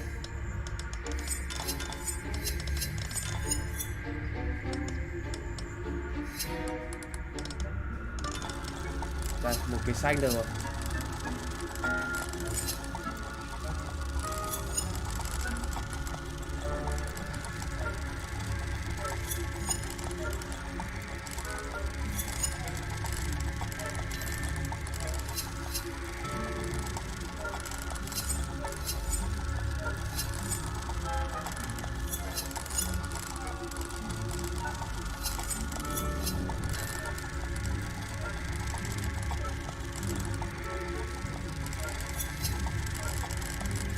Xoay nào để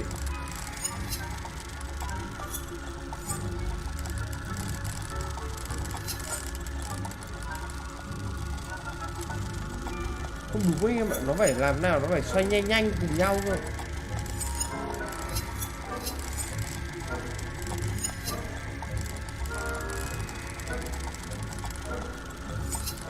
Bây giờ phải dò rồi. Đây, chỗ này. Đấy. Hai cái nó phải trông xoay nhanh nhanh cùng nhau thôi.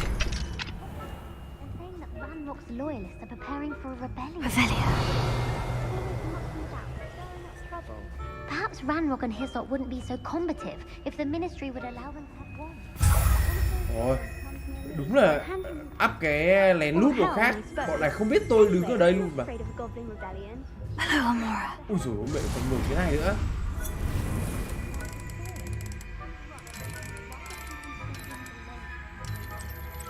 Ô ngon. Cái trong xoay rồi.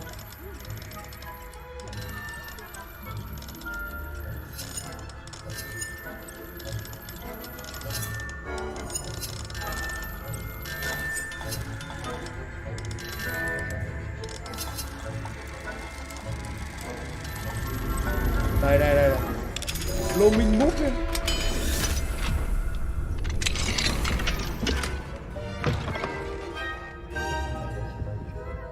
Còn một cái trên tầng nữa cơ.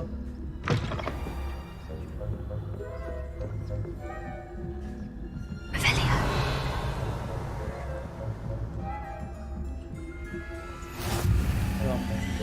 Mở được cả điểm tele luôn rồi.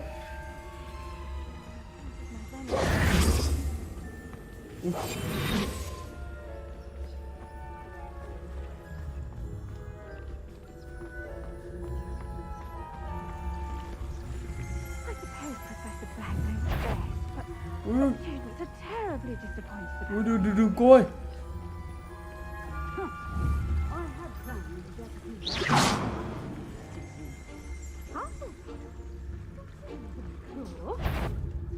I know when I see a winning bet, and Ravenclaw would not have been that. Not this year, anyway. Ui, tí chết. What was that? What was what? Perhaps not. I had high hopes for Hufflepuff. I was finally going to learn the Quidditch rules. It's a majestic sport. Encompasses the whole of the human condition. Rồi. Vào được đây là ngon rồi. Đợi đi ra rồi.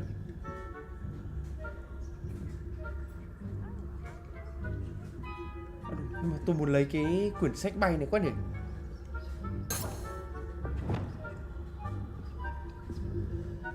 Đừng gây sự chú ý đã.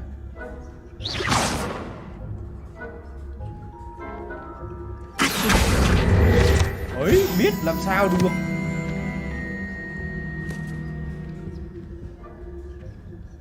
Ồ.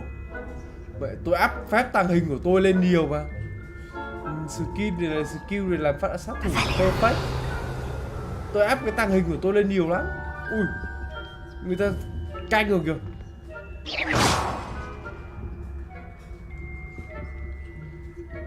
Thôi bỏ đi chị ơi, cho em ra ngoài cái. Vũ khí mạnh nhất là súng à. Rồi. Tôi dụ được ra ngoài hết rồi. Sao bà này vẫn ở đây? Thôi bye cô đấy. Em đi đây.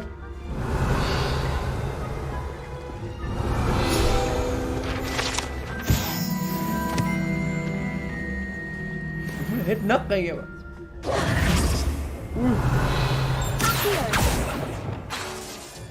Ui gì? Một tí gì được. Ấn đầm phép tí chết.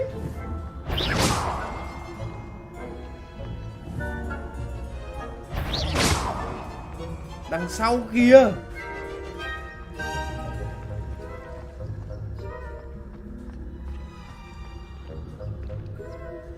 Thế này mà không đánh nhất được rồi. Ui thôi.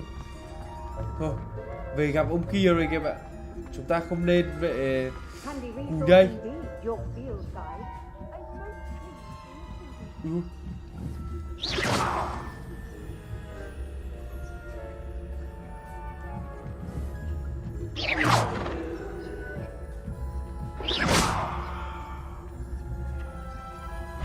Ui dồi.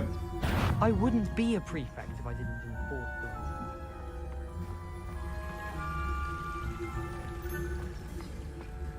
Ui, hên. Tự nhiên đi lên, kinh ấy.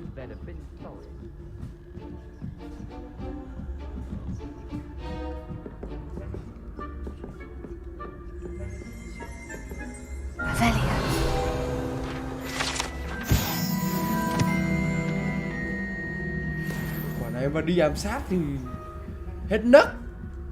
Thằng nào mà biết được. Đây. Các thầy cô bỏ chỗ này rồi.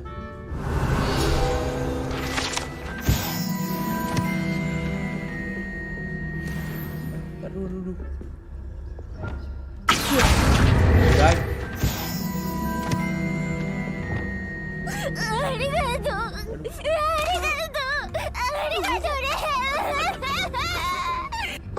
Cứu tôi. Thank you Thịnh nhé. Cứu gì ấy?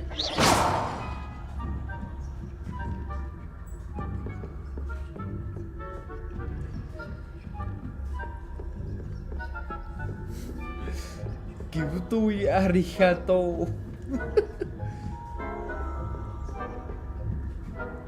Rồi. Vậy là coi là chúng ta đã thành công, vậy tẩu thoát xong rồi đấy. Đây thầy ơi, đồ của thầy đây. Hello, Mr. Moon. I have the moons you asked me to collect. Oh goodness, you're as fearless as I'd hoped. An excellent start. If we can collect more, it may shed some light on who's behind all this. Of course, I first suspected Peeves. He drove the previous caretaker, rancorous carp, to an early retirement with his intolerable buffoonery. But that does not explain the boggart in Hogsmeade, does it? No. I am determined, with your help, to discover the identity of my tormentor. It's definitely intriguing. I'd like to help you solve this mystery. You, my friend, are a gentle person and I have something to offer in exchange. Đặt BX nào làm cho cái The Last of Us remake đi. The moons are only retrievable at night. Thus, I encourage you to use a disillusionment when necessary. Understood. I shall keep an eye out. I appreciate Tôi cũng đang đau nhưng mà có được đâu, bị cay yếu chịu được mạng nó bù. Oh, I knew you were the one to ask for help. Keep at it so we can solve this mystery. Ui, nhiệm vụ chính của chúng ta có 5/8 rồi các bạn. Bữa nào làm remake đang tính là xem tuần sau được không, tại vì ui ôi. Điều nơi bị bắt đâu ấy.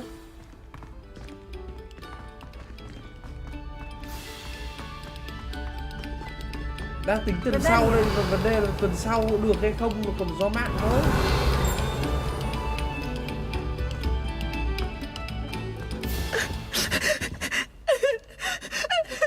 Cái gì ấy? Gì mà khóc gì ghê vậy anh?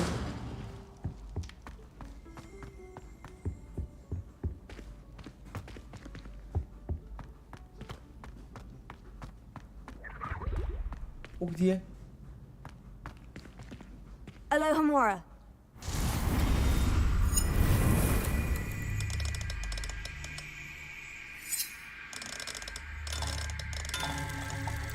Được một chỗ quay rồi.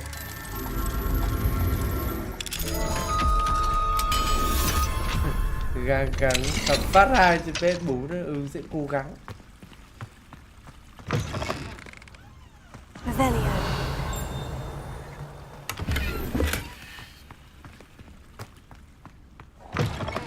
Ui dồi ôi.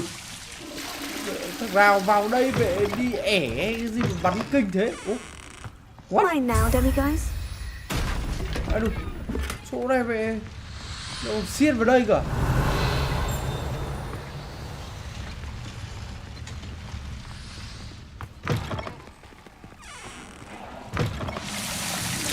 Đứa nào vào đây đi ẻ hay gì mà sao bắn kinh thế? The Last of Us thì là game cuốn rồi. Còn The Last of Us thì là một trong những game rất là cuốn.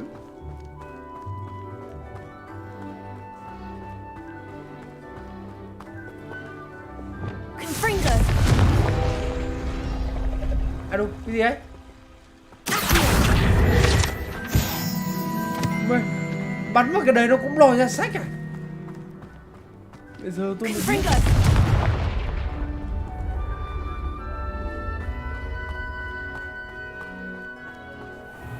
Khuôn viên ở trường à?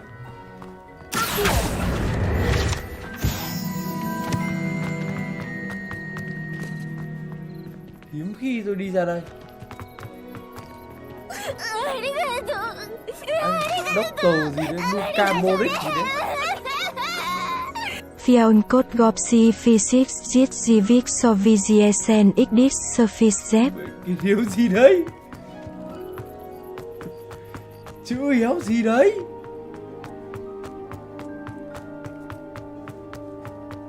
Yếu dịch được anh em ạ.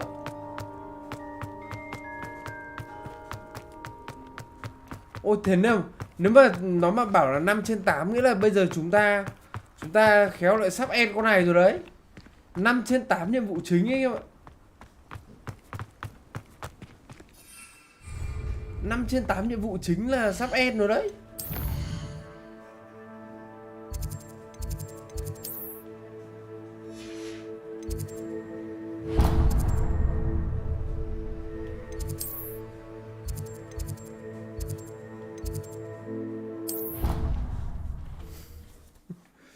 Năm trên 8 nhiệm vụ chính mà cũng ấy phết đấy, cũng sâu phết đấy.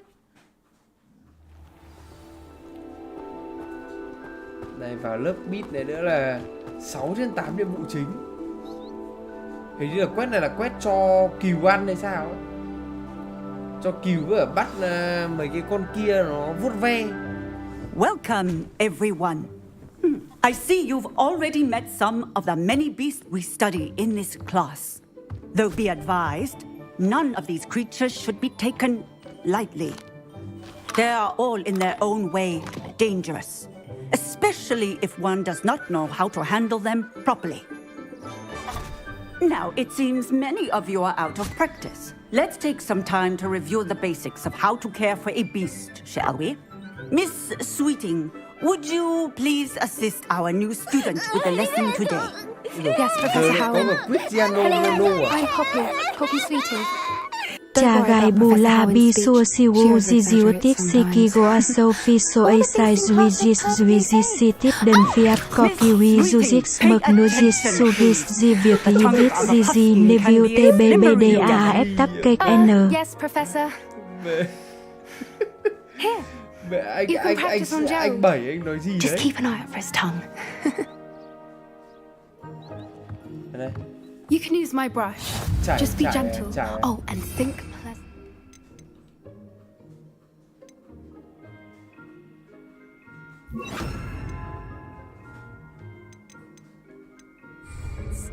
I like to think it enriches his experience. Nó thật xinh. That's lovely. Tối nay mới u I'm đá sure he đấy. feels much better. I think he might be hungry. Would you mind giving? Feed. Tối nay mới u đá các bạn. Mới u vô địch. What do you suppose the pellets taste like to Gerald? Pudding, I like to think. I think we can safely say that Gerald likes you. That's good news. He seems very nice. He is.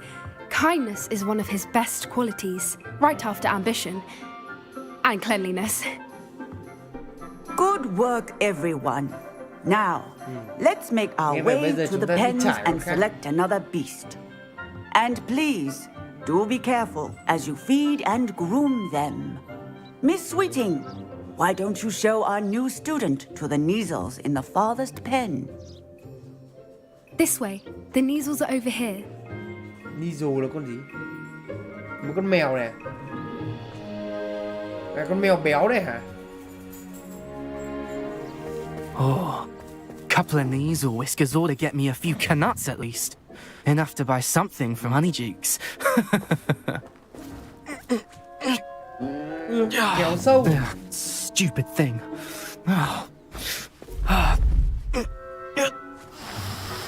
Nó cắn cho bây giờ này. What in Merlin's name are you doing? Tuss peculiar Poppy. Worried about a worthless little rodent? Her name is Persephone! Her name is Persephone! That's really not funny. Giờ mới biết sẽ là Collect B2 á, có mà. Cái đấy là DLC ra. Let's go.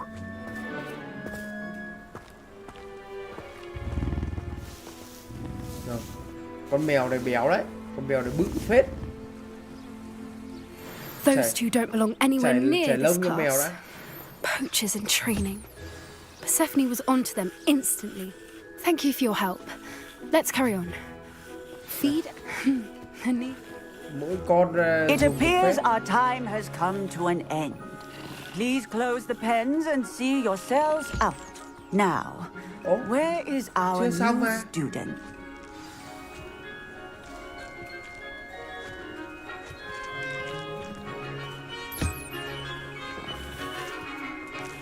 Rồi, giờ mới trải xong cho chúng nó. Hello, Professor. You wanted to speak with me? I did. How did you DLC find nó your tích first hợp beast lesson? trong bản remaster luôn. It was wonderful. Không cần phải tải I hai believe cái I'm đâu. really going to enjoy this class. Good. You seem to understand that when beasts are properly controlled, they can play a vital role in our lives. Some provide us with magically imbued materials, if cared for correctly, which does not include torturing them for whiskers. Cái phần Well phần done, 2 by the way. Probably best to let me handle it next time. Yes, Professor. They're nearly as bad as the Savagers in Rookwood's poacher pack. Sadly, we're the ones who suffer, stumbling over dead beasts.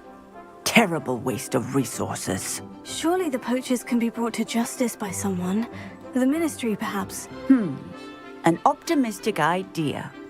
Now, why don't we focus on more immediate matters that we can control? Professor Weasley has asked that I prepare some assignments designed to help you catch up to the other fifth years. Be on the lookout for my owl. Meanwhile, I also encourage you to study as many beasts as you can on your own time. I need to talk to you. Come here.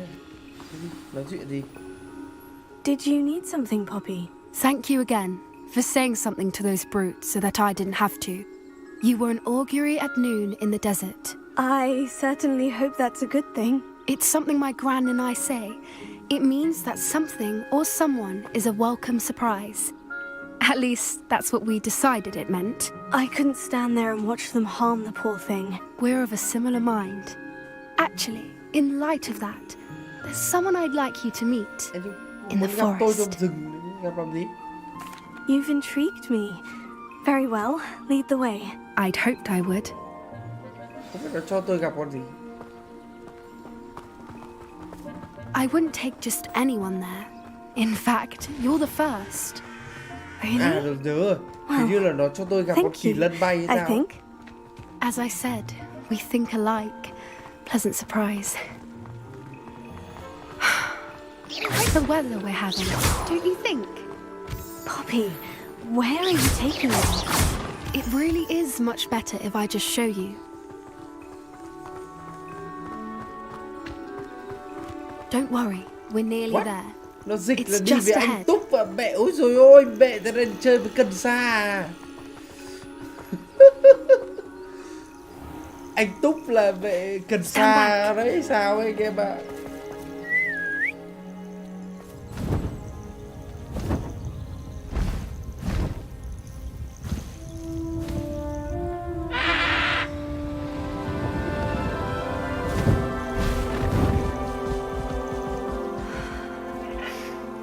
Please meet Highwing. Isn't she just magnificent? Có con này làm pet thì mới mắc Go pink on, này. introduce yourself to her. But be careful. You must always show hippogriffs the proper courtesy before you approach them. Đi vào vuốt ở đây nó không cắn đâu.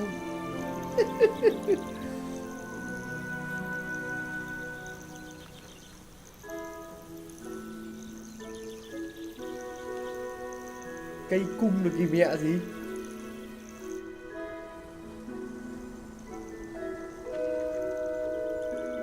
Nó cho vuốt ở I đây knew ra. it. I don't think I've ever seen a hippogriff take to someone this quickly. You can feed and brush her if you'd like. I come and check on her every once in a Nó còn giơ while. tay, nó còn giơ cánh ra cho Tell her what's chải. going on in the castle. You wouldn't know from looking at her, but she's a dreadful busybody.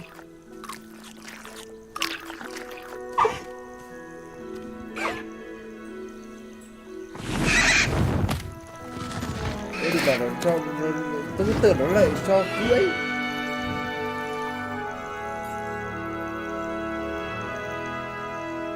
Con này có quả con pet xịn phết đấy. So, what did you think of Highwing? I thought she was brilliant. Can't believe you introduced me to her. I suspected you two might get along. Are you the reason students have been seeing hippogriffs flying above the Forbidden Forest? Perhaps. Did you know that once you earn a hippogriff's trust, they'll always be there for you? I've seen it firsthand with her. How exactly did you and Highwing cross paths? It's a longer story, but I rescued her from poachers a few years back. Giải cứu rồi. Got her to safety and, well, she was fine until recently. You may have noticed that poachers are something of a problem in the area, so I worry they could get her again. And I might not be there next time. Professor Howard mentioned the poachers as well. She seemed to imply that we couldn't rely on the ministry to help. I don't often agree with Professor Howin, but on that, I fear she's right. The poachers' influence is growing. I see them every day in the village, lingering, talking to people. They're up to something. Chắc I'm là just lại not phải sure what. bắt mấy cái con quý rồi. That does seem strange. Sounds as if they're planning something. Exactly. I think I'm going to look into it. Find out what's going on, what they're doing. I think that's a fine idea. Information is power. And the more I know, the better I can keep Highwing safe. You seem undeterred. Will you let me know what you find out? Oh, very well. I will. I should be going, but we'll speak again soon, I hope. Ngon. Chúng ta xong hơi bị nhiều quét cửa lưới.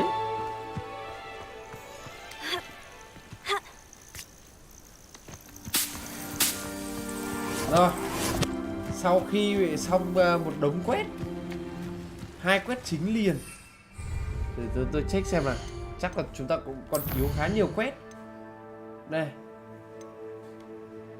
Mấy cái đoạn này chắc là nó bắt là chúng ta phải ấy, nó bắt là chúng ta phải đây. Tôi nghĩ là mấy cái đoạn này nó sẽ bắt chúng ta phải làm cho nó xong mấy cái nhiệm vụ phép mới này đi, để cho chơi tiếp. Và thế là cũng ok rồi. Chắc là hôm nay dừng ở đây thôi anh em ạ. Để buổi sau chúng ta sẽ quẩy hết cái đống nhiệm vụ này. Tôi sẽ hy vọng là tôi kiếm đủ tiền để tôi mua mấy cái này. Đây, tôi đang bị thiếu cái Endurus. Cái focus đang bị thiếu cái cây mẹ gì ấy. Rồi, hy vọng tôi sẽ đủ tiền để tôi unlock hết mấy cái phép này ra. Lúc đấy thì nó sẽ mở hết quét cho chúng ta để đi. Rồi. Hôm nay đến đây thôi. Thank you anh em đã theo dõi livestream hôm nay. Hẹn gặp lại anh em vào ngày mai nhé. Chúng ta vẫn sẽ tiếp tục chơi con này. Thế nhé. Bye bye anh em nhé. Chúc anh em ngủ ngon nhé.